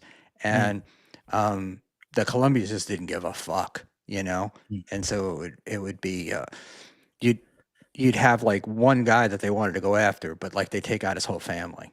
Yeah. And it was pretty wild. All right, hold Can on a you go to second. Rochi's? Oh, sorry, yeah, that one there. But no, I thought Chopper do this one, but then go to his other one later. I thought, but we can cover this one first. Never going to happen. Joey is putting up clips of himself on Twitter. Joey will come back within 2 weeks. Brian Harvey has stopped streaming. Well, that's a shame. That is a shame. Um, But but no, Rochi's other comment as well says, I thought Chopper was the best Australian documentary I've ever seen. Chopper was very much a part of Underbelly's based on the organized crime in Melbourne and Victoria and all that. Chopper was very much entrenched in that through the 70s and the 80s, and then he spent a lot of time in prison. And then this stuff happened in the 90s when Chopper wasn't really about all that much. I think he might have even been in prison in Tasmania by that point. But look up Chopper Reed, Mark Chopper Reed. That dude is fucking fascinating. There's a great movie Eric Banner stars as Chopper. We've reviewed it on our podcast with Lucy Tightbox on United States of Australia. The movie Chopper is fucking great. I'll have to look at that. Oh shit! Sorry, I moved my mic arm over to my left side. Now I'm hitting it. I'm left-handed. And I'm hitting it as I write a note. Wow. Teddy, I was in Greece a long time ago. I heard Australians talking. Australians are all over though. You guys go on holiday a lot. I'm Greek. That's interesting. A lot of Greeks came to Jersey too. Yes, I am here, and there's a very big Greek festival here during the summer that we go to every year, which is pretty amazing. And let's pull down some other stuff here. Rochi. Sorry guys. Kiwi. What's it? The Kiwi thinks that's violence. Take a trip to Chicago, the South Side. It's always cute when you think that's going to bother me calling me a Kiwi. That's great. Yeah, I don't think that. I don't know if do they know, or is it? Do you think it's naivety? Well, I mean, or are my they name doing is it, the or Aussie just guy. trying to fuck with you? It's very deliberate. Yeah, of course. Okay, And they always call Moody Australian, all that shit. So, yeah. I got to meet Moody last year at Hackmania, and he's really a funny guy. I like him a lot, and he was I like great. Moody. He's great. Moody helped me get Super Tip up and going. Moody's fucking fantastic. Yeah, I may have to ask him. Patrick always seems like I'm bothering him if I ask him a question. And I was thinking the other day, they really need to get somebody. They should just have like a third person who just runs Super Chips, so I don't have to feel like I'm bothering the PhD or the performer. That's the thing about Patrick. And look, he does appreciate that you don't want don't want to bother him, and that's the people he wants to email him. Um, but yeah, I remember when I got set up on Supertip, and he sent me a screenshot of like the first paragraph of Supertip manual, and he goes, "This will answer any questions you have." And I clicked on it. I'm like, "Is this a joke or?" Am I an idiot or what's going on here? And like I emailed back, I'm like, I assume this is my fault and I'm a retard, but this just seems to be a screenshot or whatever. And then he messaged back and apologized and realized he'd fucked up. And I was like, but that's what Patrick does to you. He makes you assume that you're fucking wrong because he's always right. I did. So he sent me the link, right? So I got I had a Stripe account set up, and he sends me the link, and he's like, there's no message. It's just the link, right? And I click on it, and nothing happens. But apparently, it linked to Stripe, but I didn't know, and because nothing came up. And about a week goes by, and I'm like, I'm just wondering if you know it. And I got the just wait message back.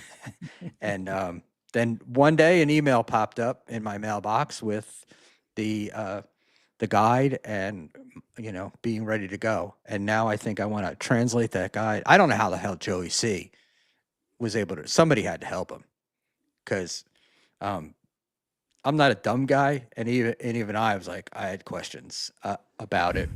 And I'm laughing. I said, "Oh, I need to rewrite this for idiots." But I think overall, like once you see the layout of the dashboard, it's all pretty simple. Yeah, the bit that I struggled with was just getting the audio to play on AI tips. It was easy to get the image to come up on screen, the overlay, but yeah, just getting the audio on AI tips, that was the challenge. yeah, it's BYB Moody put a fatwa on Rochi. That's very funny. Oh, and OG Mumbly Nick, thank you for Margot Robbie. She's very pretty. And or Kate Blanchett, a little more my age. Kate Blanchett's not that great. Yeah. So okay, I like her. I like her. I like the what do you call it? I like the smart people. Like I just saw she's just in I think it's HBO. It's an Apple TV show. Disclaimer, and she's in it, and it's pretty wild, and it's with her and Sacha Baron Cohen and David Klein, not David Klein. Sacha Baron Cohen married a girl from Perth, Isla Fisher. Oh, they're now getting divorced, and according to the New York Post, they're having major issues. Really? And, yeah, so it was supposed to be like very quiet, very like private divorce, and I guess lately she's been coming out with Sacha Baron Cohen. Oh, good for her. Things to just kind of fuck with them. All right, a question for great Australian football. Oh wait, question for great Australian player. Question for guest. Malika. I'm sorry, man. It's I'll read it. Question for guest. Australian player named Jordan Maeda. He played pro rugby in Australia. Now he plays in the NFL for the Eagles. Won a Super Bowl, if you know what that is. He was on Masked Singer too. I'm very much aware. I'm very heavily into the NFL. And yes, he is a beast for the Philadelphia Eagles. I hate the Philadelphia Eagles because I'm a Cowboys fan. But no, I'm very much aware of him and very impressed by what he's been able to do. Clearly, easily the most successful Australian NFL player because most of them are punters. I would say that you're more into the NFL than you are Australian rugby, correct? Definitely more than rugby, yeah. I was very excited to get my Cornelis Sharks hat, and you were like, "Yeah, I don't follow rugby." I'm like, fuck you. But all right, let's see. Let's read some of these chats, and then I'm gonna go into the Gino clip because that one's a little bit depressing. I didn't know she's Australian. That accent makes her even hotter. Okay, I guess that's Margot we're talking about? Yeah. I'm going to ask the leader of the free world for political asylum. God save Trump. It's amazing that Joey tweeted Donald Trump Jr. to ask for a pardon from Donald Trump. He's a fucking idiot. So he can, yeah. The joke is in Florida he can actually vote. Felons are allowed to vote, Mm. but he cannot own a gun, which I think is probably a good thing. Um, he doesn't seem like the kind of guy that should be walking around armed. Um, and then, oh no, you're a dirty Cowboys fan from Teddy, Yeah, yeah. Sorry, Teddy. and it's not too late to join your fellow Aussie. Do you know what's ironic, Teddy? Is my team in Australia are the West Coast Eagles. Like it would be a very easy thing for me to do, but I fucking hate the Eagles. I hate Philly altogether. The Sixers, the Phillies, fuck them all. So I'm in an area called Asbury Park, right? Greetings from Asbury Park, the Springsteen album, and it is on the cusp of New York Giants fans and Philadelphia fans, Oh, and yeah. it's because people really get into it. I mean, they really get into it. And I'm like, I don't have that. I don't have enough energy to care that much. So, and I'm born and raised in Queens, which is where the Jets are from. So, and the Mets. So I'm just used to losers, and it's Yeah. something that we do.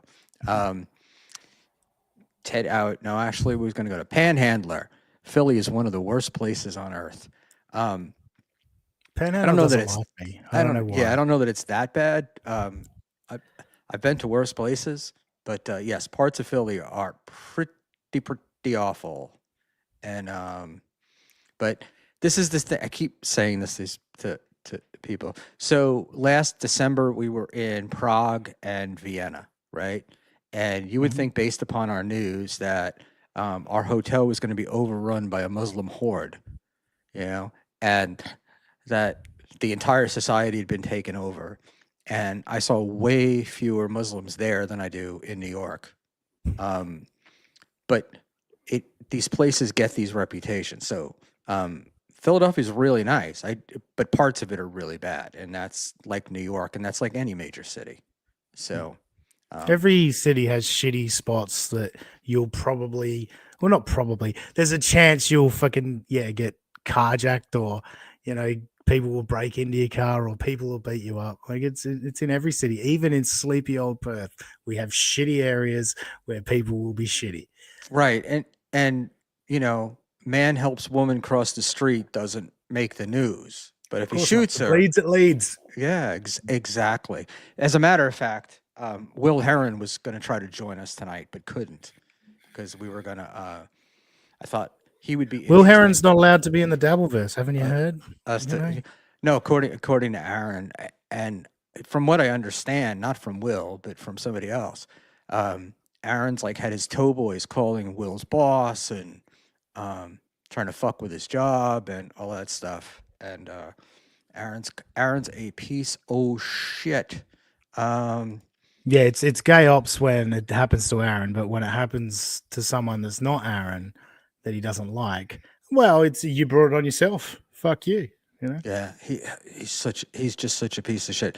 And it's fun. It is fun watching the cope over Ricada coming back Mm.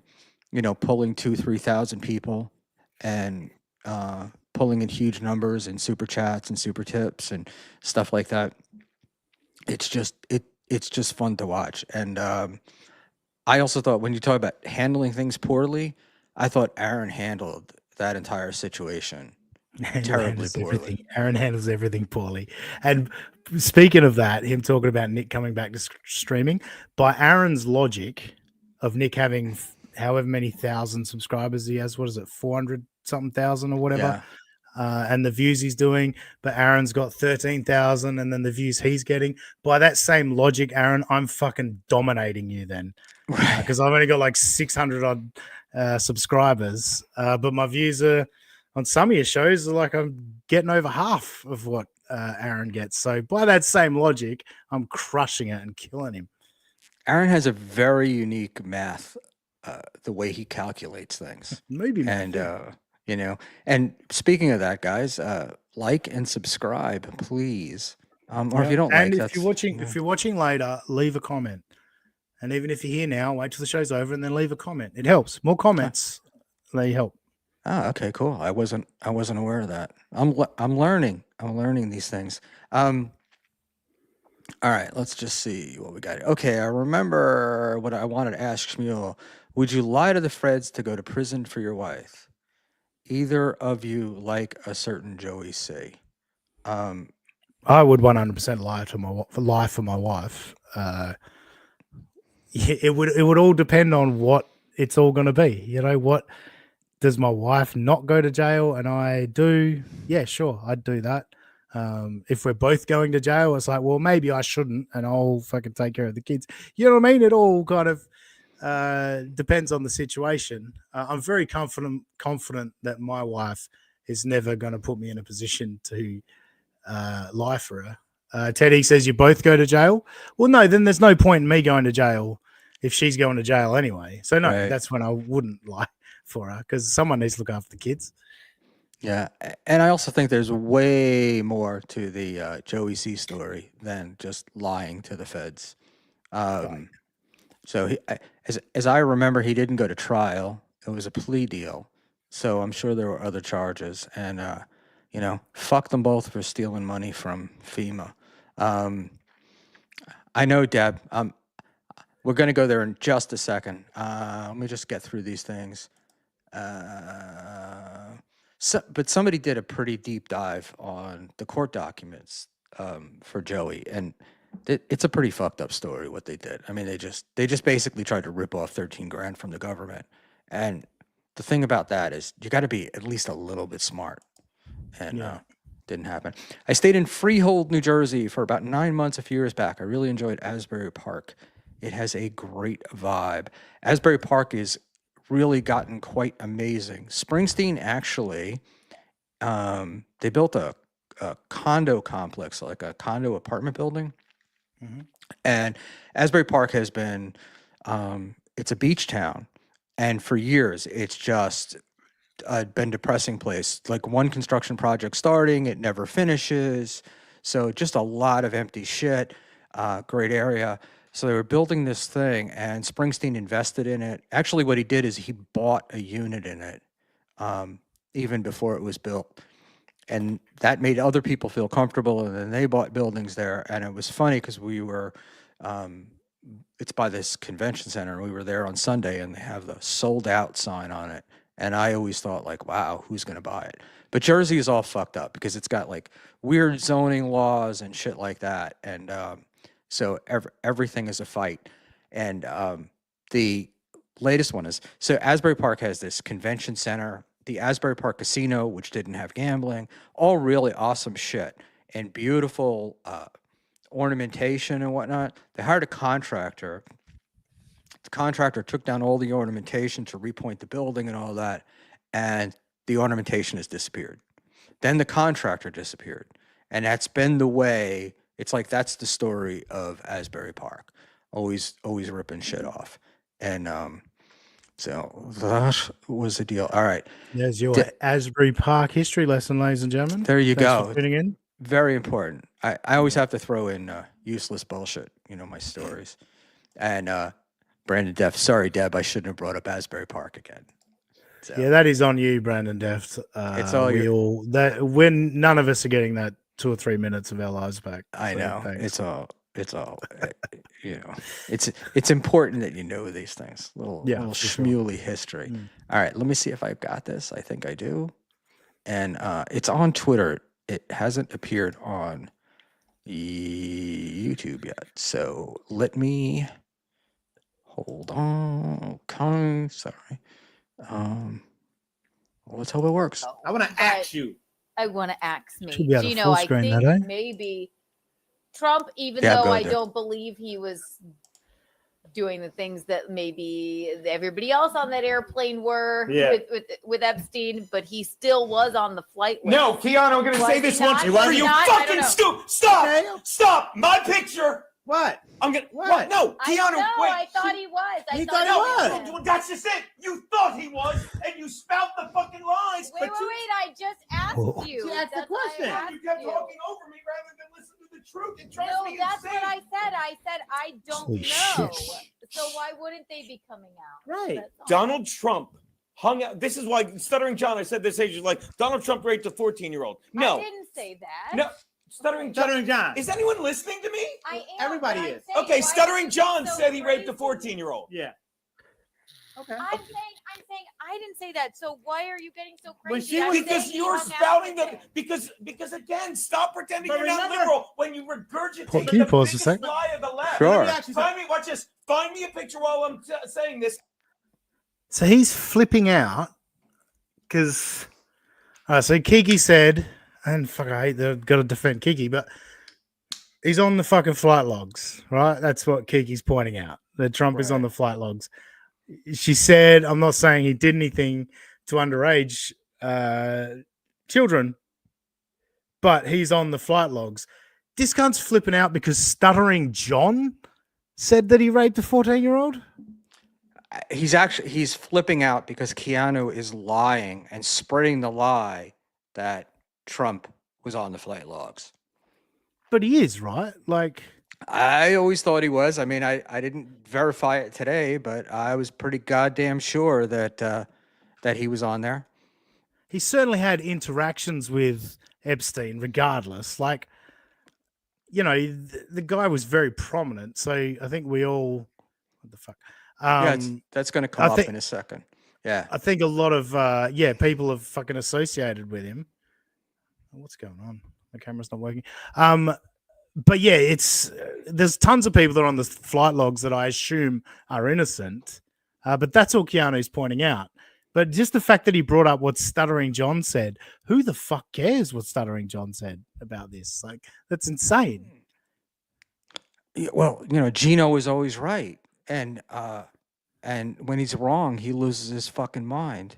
And yeah, who cares what Stuttering John says? I agree. I didn't take so much away from this about what Stuttering John said. I just thought it's his insanity over No, you no. know, the Donald Trump stuff and the No, way he's I get treating that her. for sure. So I'm just going to dip out and dip back in because this camera. Yeah, no thing's not problem. working. But yeah, no, I certainly get that. I just, when I heard him mention what Stuttering John said, I'm like, that's what's brought on this fucking flip out. Like, that's insane to me. Yeah. I'll be right oh, back. okay. Deb, he's in the midst of a breakdown these days. He thought the Cumia gravy train was never going to derail. I agree. And if you've watched some of the videos of late, he's been talking a lot about, I was really good at this and I really made a lot of money at it. And he's going to make a comeback. And it's all very Stuttering John-esque. But also, and I guess also Stuttering John-esque, it's fueled by alcohol. And it's fucking amazing to watch how pathetic this has gotten. The worst thing that Kumi ever did for this guy was continue to pay him. And Melton has pointed it out, and that they didn't share their numbers with these guys. So I'm sure that Gino sat there thinking he was broadcasting to thousands when he was probably broadcasting to dozens at the end. And he's really fucking losing it. He's certainly losing it here. Sorry, I didn't notice you were there. All right, you're Sure. back. I'm back. I think the virtual background was probably fucking with it a bit. So Yeah. we'll see how knows? it goes. All right, let me let's put this back on here. And then I'll interrupt you because I know I can go. I can go have a goddamn drink, and you two can talk about whatever you want. No, but I want to ask you something right now. I want to ask you something. Trump and Epstein picture. Remember when you said, and this is why this is very important to this. Remember when you said during 9/11, you was that person who would have been, oh no, not our government. Remember you said that about you? Did I live with someone who No, said? no. The question is, I'm not doing it. No. I'm not. Larry, I'm not fucking doing it. We're ending this in 3 fucking minutes. You can't answer the question. What? Okay. No, I'm saving you the time of asking it. No, but I'm saving you the time of but asking this it. is very important because This is the okay. Well, here's the deal. Right, and that's the whole point. There are people that are still at where you were when I was saying people like you were the dumbest motherfuckers on the planet. Now, but I would have never treated you like that, even in your ignorance of 9/11. Why, when someone makes a simple mistake, that you go the fuck off? Because I've been saying this to her for months. You asked me to find a picture. There a they fucking are. baby. and Yeah. there's many Okay, more. Keanu, Okay. how old is Donald Trump in that picture? I know. No, you that's don't why know. I just said Old Does- enough to be too old to fuck a 14-year-old if that's what happened. Yes. What are you this fucking is- talking about? That's the answer to the question. That is the answer to the question. And we'll finish this really quick. There's a couple of seconds left. said. Just I was like, 'cause you asking mad Can at a you that? confirm? question. Can you confirm that he didn't fuck a girl? Look at That's his the- face. Teddy says Gino's all pouty. Fucking hell, like what a baby. What a baby. While you can see the Bluey house in the back corner of my picture. But How? what a baby. But I was thinking I actually felt bad for Keanu because I'm like going, if that whole Jason Scoop story is true, where she was kicked and thrown downstairs and her wrist broken and everything else, could you imagine the drunk Gino going off on her like this? She's got to be sitting there in terror, waiting to get Well, for smacked sure, again. yeah. No, agreed. Like the way he stood up and fucking went over there, like that was so aggressive. Yeah, I could see that being like a trigger for Keanu, having been through it all before. But Gino would probably say about Keanu getting abused by a partner, Gino, like you said about April, not enough. Not enough. Not enough. I've been watching some of the stuff lately where they I watched an old Pretty Antisocial clip where Keanu goes off on Aaron and calls him a shit, on and on and on. And then watching Gino and Keanu this past week, like, oh, it wasn't that big of a deal. hey. And, Aaron's like kind of a good guy and he's just a dork. And, oh, man. So, but you've been following that stuff pretty closely. But that's why I was saving that sort of to the end of what we were doing because I didn't want to. To me, it's a very depressing clip. Yeah, I've said it about Aaron Imholt's own telling of the story of what happened with him in April is still in my eyes abuse. When someone that's 6'2", 6'3" is nose to nose with a little what was she 5'7", maybe 5'6". Right. You get in a woman's face in an argument like that is abusive behavior. Perhaps you didn't necessarily physically abuse her, but that's intimidation. That's threatening. That's what Gino was doing right there. Like he was trying to intimidate her and exhibiting threatening behavior. You actually made me feel for Keanu here today. And yeah, I think she is fucking garbage, but that's gross, man. That's really gross. That is gross. And that apartment, I understand, is about 600 to 700 square feet. So they're pretty fucking close to each other, even though they've got it set up differently. Also, she's trapped behind a desk. Right. She can't go anywhere. You know what I mean? Like she's backed in a corner. You can see by her background. She's clearly got a desk in front of her. She's in the corner of a fucking room. She's got nowhere to go. Like you can feel very trapped and frightened very quickly. Yeah. Look, and the other thing too is it's like he's losing his mind over Donald Trump on an airplane with Epstein. Not that he doesn't have a fucking job, right?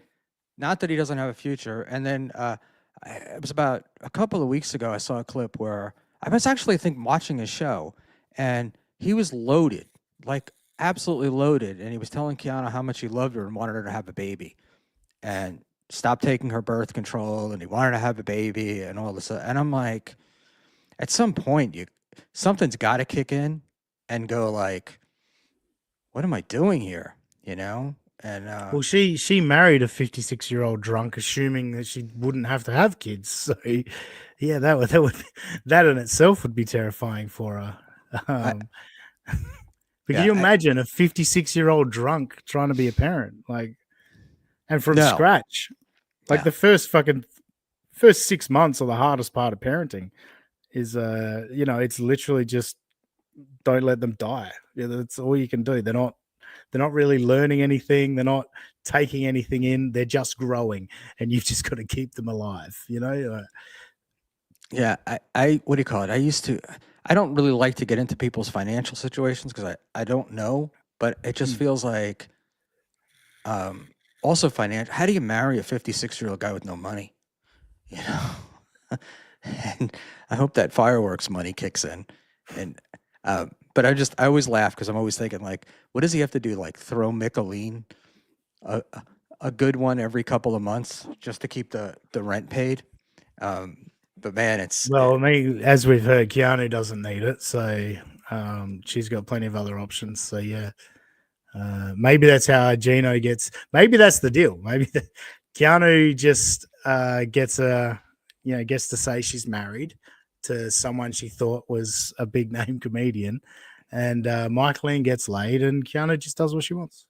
yeah, it all works out. Mickey is probably keeping the lights on in the Bisconti household. Yeah, I don't want to sit here and trash them too much, but it's this Gino was always right is insanity to me because the guy's like obviously wrong, and then I always laugh because there were times when I would ask him for like attribution for some quote he was making, and he would send me like the Epic Times, you know, or I can't think that there's a TV. Is it Newsmax? Not maybe like Newsmax or something. And you're just like, no, how about a legitimate one? You know, I was going to pull. you're Sorry, I was deluded. going to pull a clip the other day that was Gino talking about some COVID bullshit, and he was like, and 50% of people. I mean, I don't know if that was the actual number, but 50% of people. And it's like, what do you mean you don't know that's the actual number? Your whole argument falls apart if you don't know the actual number. You can create any number you want to make your arguments sound good. You just straight out of the gate told me you don't know what you're talking about, and there's no point listening to you. Like it's fucking ridiculous. Yeah. And yeah, the joke obviously with Gino, like we used the song from Red Bar, the Gino is Flat Broke song, Right. for our Gino segments and that. But again, I don't give a fuck. I really don't. Like if they're happy, they're happy. Whatever. It's the arrogance and cockiness on their streams to act like they're above people. It's like you guys got a lot of work to do if you think you're doing well. And the delusion, right? And the delusion to think you're winning.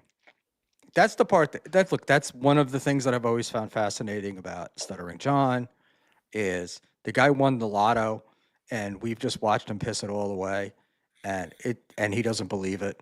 And the same with Gino. It's like you had to know everybody. This is like one of my things about the ending of Compound was everybody had to know that was coming, right? And they had to know it was coming sooner rather than later.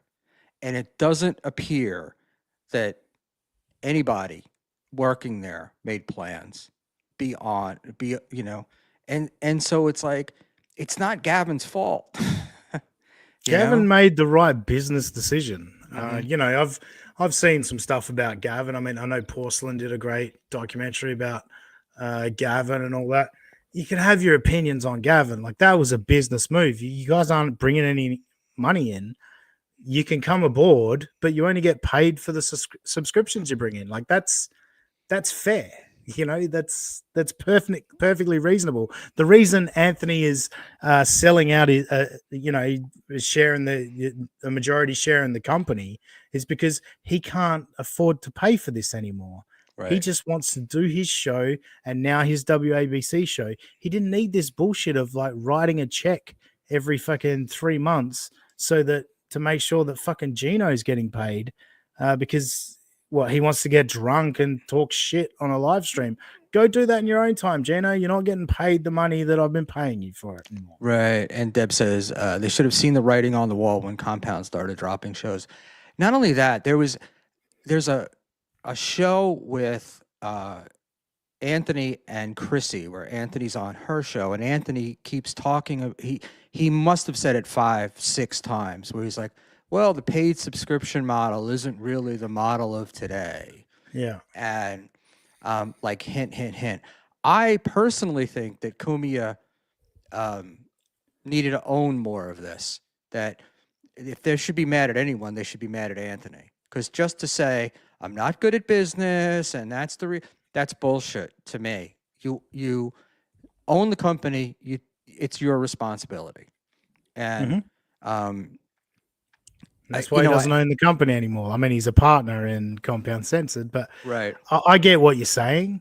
Like, Anthony probably should take more heat for it, but again, that would be dumb on Gino's part. Like, he did have one little flip out at Anthony, which Anthony called him out for, and then he quickly, bent the knee to Anthony. But at the end of the day, none of these people are anything without Anthony. So it's kind of like, yeah, I get what you're saying. Anthony probably deserves more heat for it, but at the same time, he made enough money for so long to be able to pay all these people just based off being Anthony Cumia.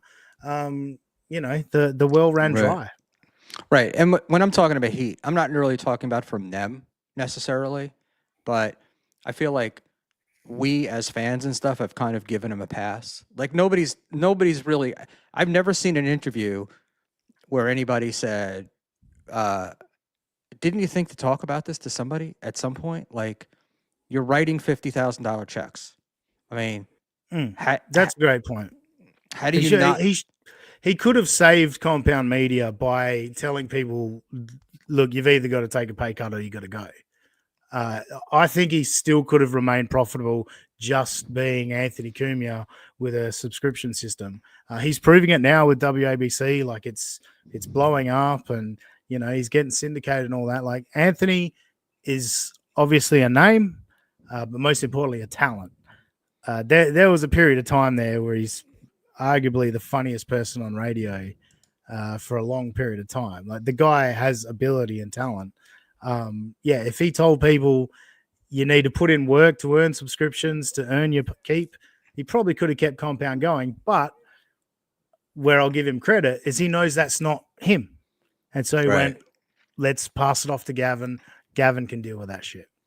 Yeah, I mean, at least he finally reached the point. And even the part where they were let go with Anthony on video, to me was like another cowardly move. And I like Anthony. I shouldn't say I like him. I like his comedy. Yeah. I've met him a couple of times. He's very nice. He's very personable. I think he's funny.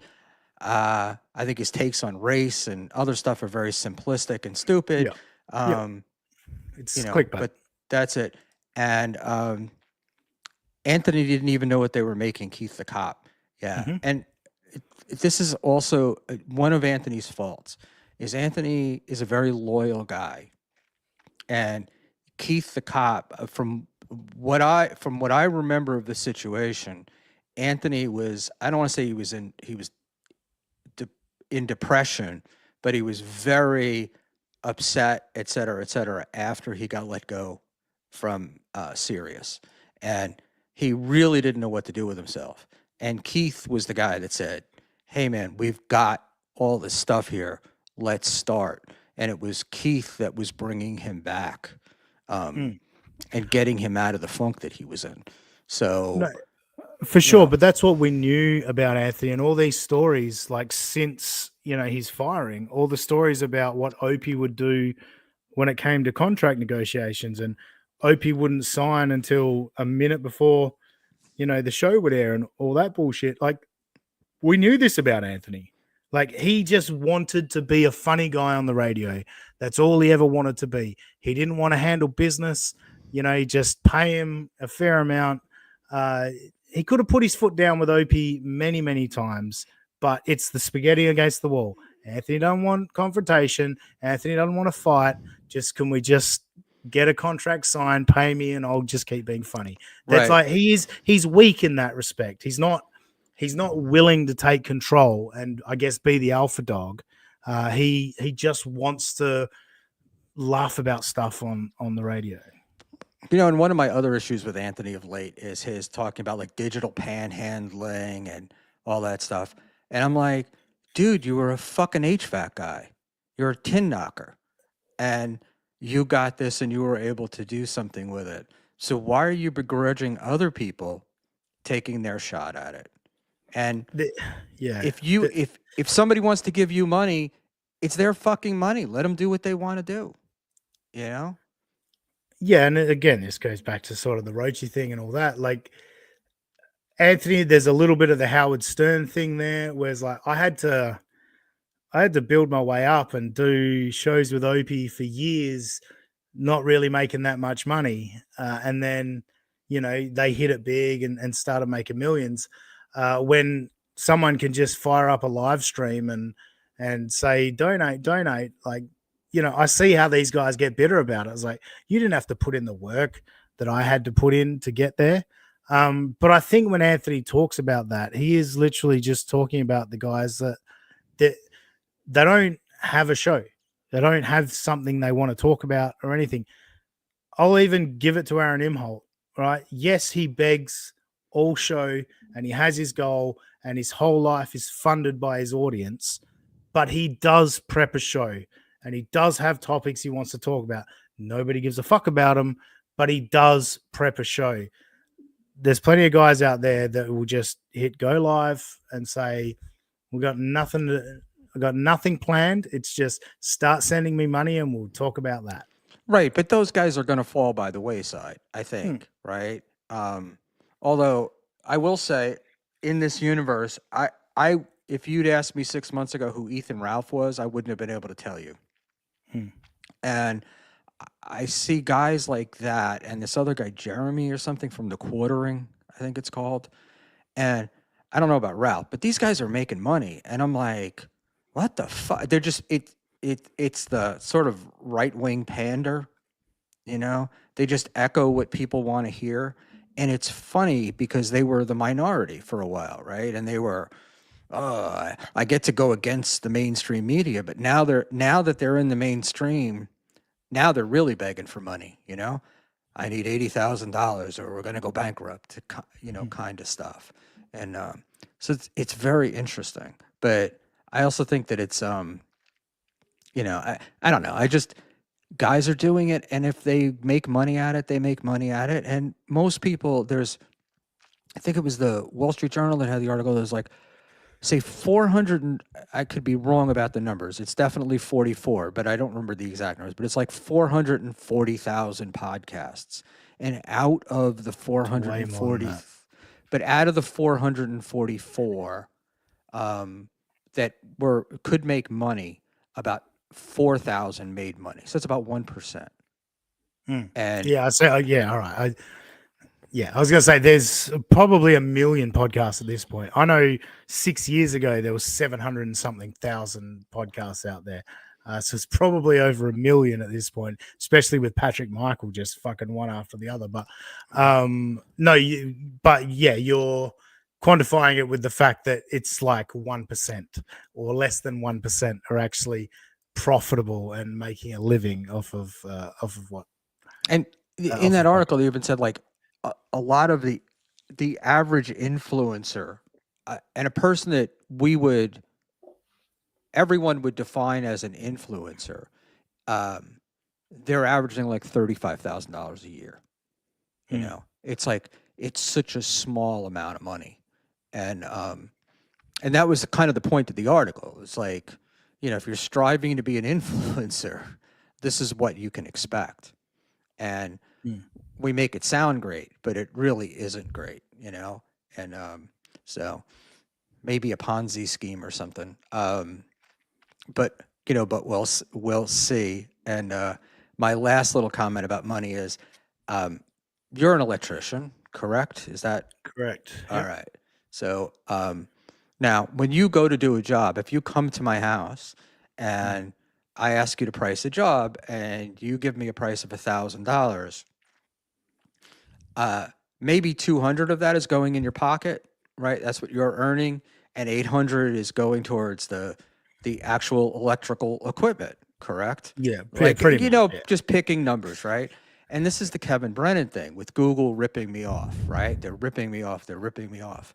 I don't know of anybody who's in any kind of sales business or any of these things that you focus on the net, right? Like, Hmm. like nobody's ripping you off. Google is providing this major infrastructure for you that you can get $100 camera and a $39 headset, and you can bring in $230,000 a year, of which you get 200,000. I can't imagine that's not a bad deal in anybody's book. No, exactly, and it's. I mean, it's.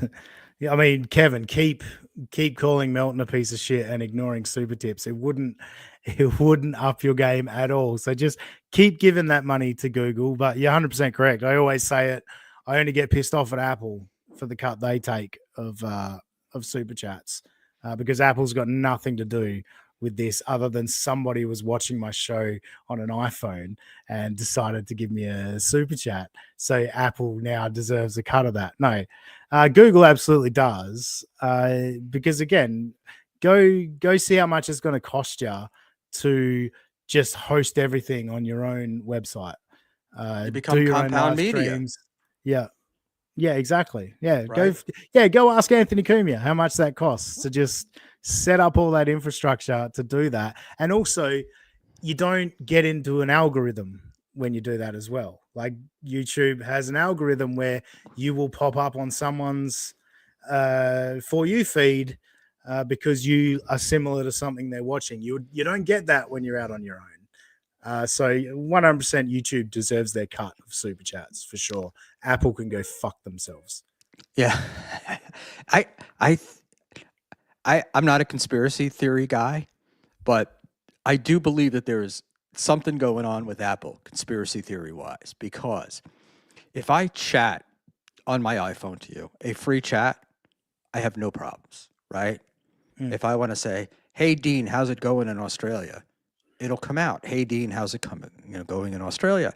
And if I try to do it on a super chat, it starts separating words. That's fucked. That like I've done it where I've trying to usually a membership milestone chat, but yeah, you do the where you select like there's the auto fucking words that come up and you select that auto word and then it fucking splits it up into some bullshit that you didn't say and you're like, wait, what? No, that's not what I wanted to say at all. And it only does it on super chats. Like that's Yeah. It's like, oh, they're trying to fucking get me to buy extra characters, these bastards. And yeah, but it's I do have a friend of mine. Like he uses an Android phone. "Oh, I'm not giving Apple my money, and I'm like, well, you're giving it to Google, and that's sort of my argument about super tip, right? Like you're giving money to somebody. And would you rather give it? I would rather give it to two guys who kind of invented something and are building something than I would this giant corporation, which has just been ruled a monopoly in advertising, which is Google. And if you think that Google isn't using your information, you're an idiot. Yeah, that's what's funny. Like, it's frustrating being on Super Tip when like people that hate Patrick Melton are gonna try and discredit Super Tip in any way, shape, or form. But it is kind of frustrating when you see the stuff and it's like, don't you want to see creators get a bigger piece of the pie? Like, don't you want to help people out? Like, yeah, sure, Patrick Melton's gonna make more money. He's making plenty of money. He's doing great. Like you're not going to stop Patrick Melton's income stream. So yeah, it's weird to me. I'm just going to gear up for the last sort of 20 minutes of this show by having a quick pee break. And, all right, I'm going to get. Actually, you know what? Let's wrap it up. All right. Now, if that works for you, because it's 2:20 in the morning, and this kid's got to go to work tomorrow. That's all good. I promised you 2 hours. And we're at an hour and 50 minutes. So that was cool. That was my reasoning. Man, I really appreciate your coming on. I love talking to you. You've been a great help to me.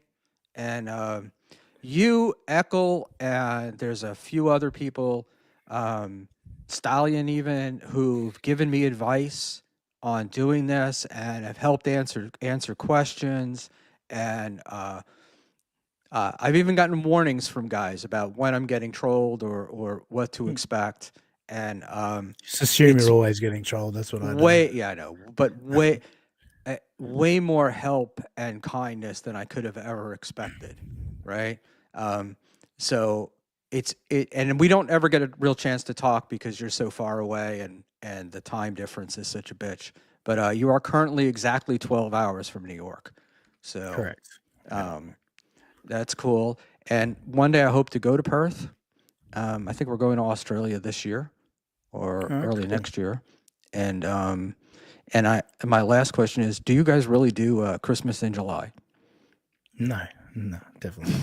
I mean, some places do it. I think places do it everywhere. But no, we don't do Christmas in July. We have a summer Christmas. It's hot as balls for Christmas for us. We get in the swimming pool on Christmas. So, Is Perth really? Perth is hot, right? And yeah, Perth is. I think it's similar to like Texas. I'd say a Perth summer is similar to Texas. We're not as hot as Vegas, Nevada or Arizona. We get up there from time to time, but not as consistently. I think Texas is probably the best, the most similar.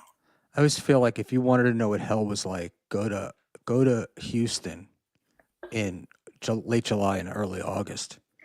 It is brutal. And and lastly, do you know Eddie Ift? I've heard of him, yeah, certainly. I've seen some of his stuff. Yeah. He made his bones in Perth and Adelaide. Mm. So and he would talk about the mining towns and the performances and stuff there. So yeah, well, speaking of mining town, here's an interesting fact for you because Aaron Imholt is the Steel Toe Morning Show, and I guarantee he's never worn a pair of steel toe boots in his life. Whereas I've been putting on a pair of steel toes pretty much every day for the last 25 years, at least 20 years. They're not actually steel anymore. They came up with a different compound because of fly in, fly out mining work.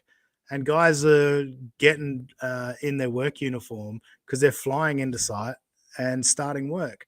And they were constantly going through the airport security.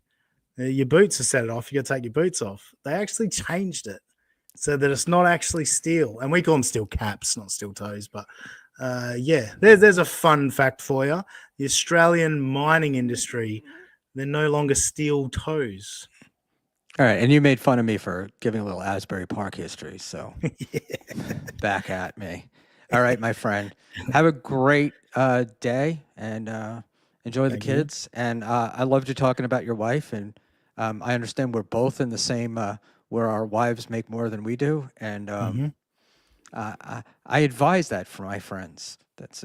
My wife is very good at what she does, and she's worked very hard. And yeah, I'd be happy to be a stay-at-home dad, to be totally honest with you. But in the modern economy, it's just when you got kids, you just can't do it. Like it's really hard to find a job that pays enough to where one of you could just stay home and be a stay-at-home parent. My wife keeps nagging me to retire, and I'm like, I don't have enough money to retire. I don't want to. And she's like, don't worry about it. And I'm like, oh man, I don't know. So we'll see. Maybe this YouTube streaming career will take off, and I'll make You never know, man. $35,000 a year, and live with that. Or I could be like Joey C, where I said, yeah, Social Security pays about $3,000. I think the max is like $3,000 a month. He's like, I could live great on that. You should definitely set yourself a low ceiling and make sure you only hit that very low target every year. That's the way to go. Dude, I'm hoping for $50 a month, and that would cover because StreamYard is now $500 a year. So yeah, it's insane. That's why I have the StreamYard logo in the corner every fucking episode, because fuck that. Like, I'm gonna pay just to remove that logo. I know Moody says, well, you're telling me that you're not that fucking professional. It's like, yeah, okay. If you're not gonna watch because there's a duck in the top corner of the screen, then go fuck yourself. Yeah, I look, I got rid of it. I got rid of it early on, just because of other stuff I could get. But it's it's all good, and we're striving. I need the 500 subscribers, so that's where we're at. And I'm always amazed at guys who do it.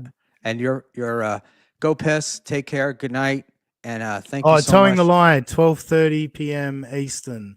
Towing the Line on the Pretty Antisocial channel, episode number 3. Eckel is in charge this week. We're talking about Aaron Imholt, co-hosts that, well, they thought they had a friend, I guess. And What day of the week? today, today? In, Today? in 10 hours from now. Yeah. All right, guys. And I'll put that up. And watch Pretty Antisocial anyway. Dean's regular show, The United States of Australia, is Sunday mornings, 9:30 East, where where he makes Robbie get out of bed at 6:30 East. So he can be insulted for, I don't know, about an hour and a half. Well, yeah, it depends how much he wants to pipe up as to how much insulting he gets. And don't forget, on X, I am at that sussy guy. Just imagine that Aussie guy and put an S where the A should be. Yes, and I've learned that typing the sussy guy doesn't really do anything. So it's that sussy guy. Yes, but then that confuses people because then they call me that Aussie guy, but I'm the Aussie guy. You're the Aussie guy. All right, man. Take care. Thank you so much. And, Thanks, brother. Appreciate we'll it. see you soon. All right, guys. I am going to wrap it up. And thanks, everybody, for coming. And it's that.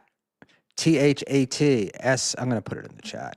And Dean is a good egg. Hopefully I spelled that right. My typing skills suck.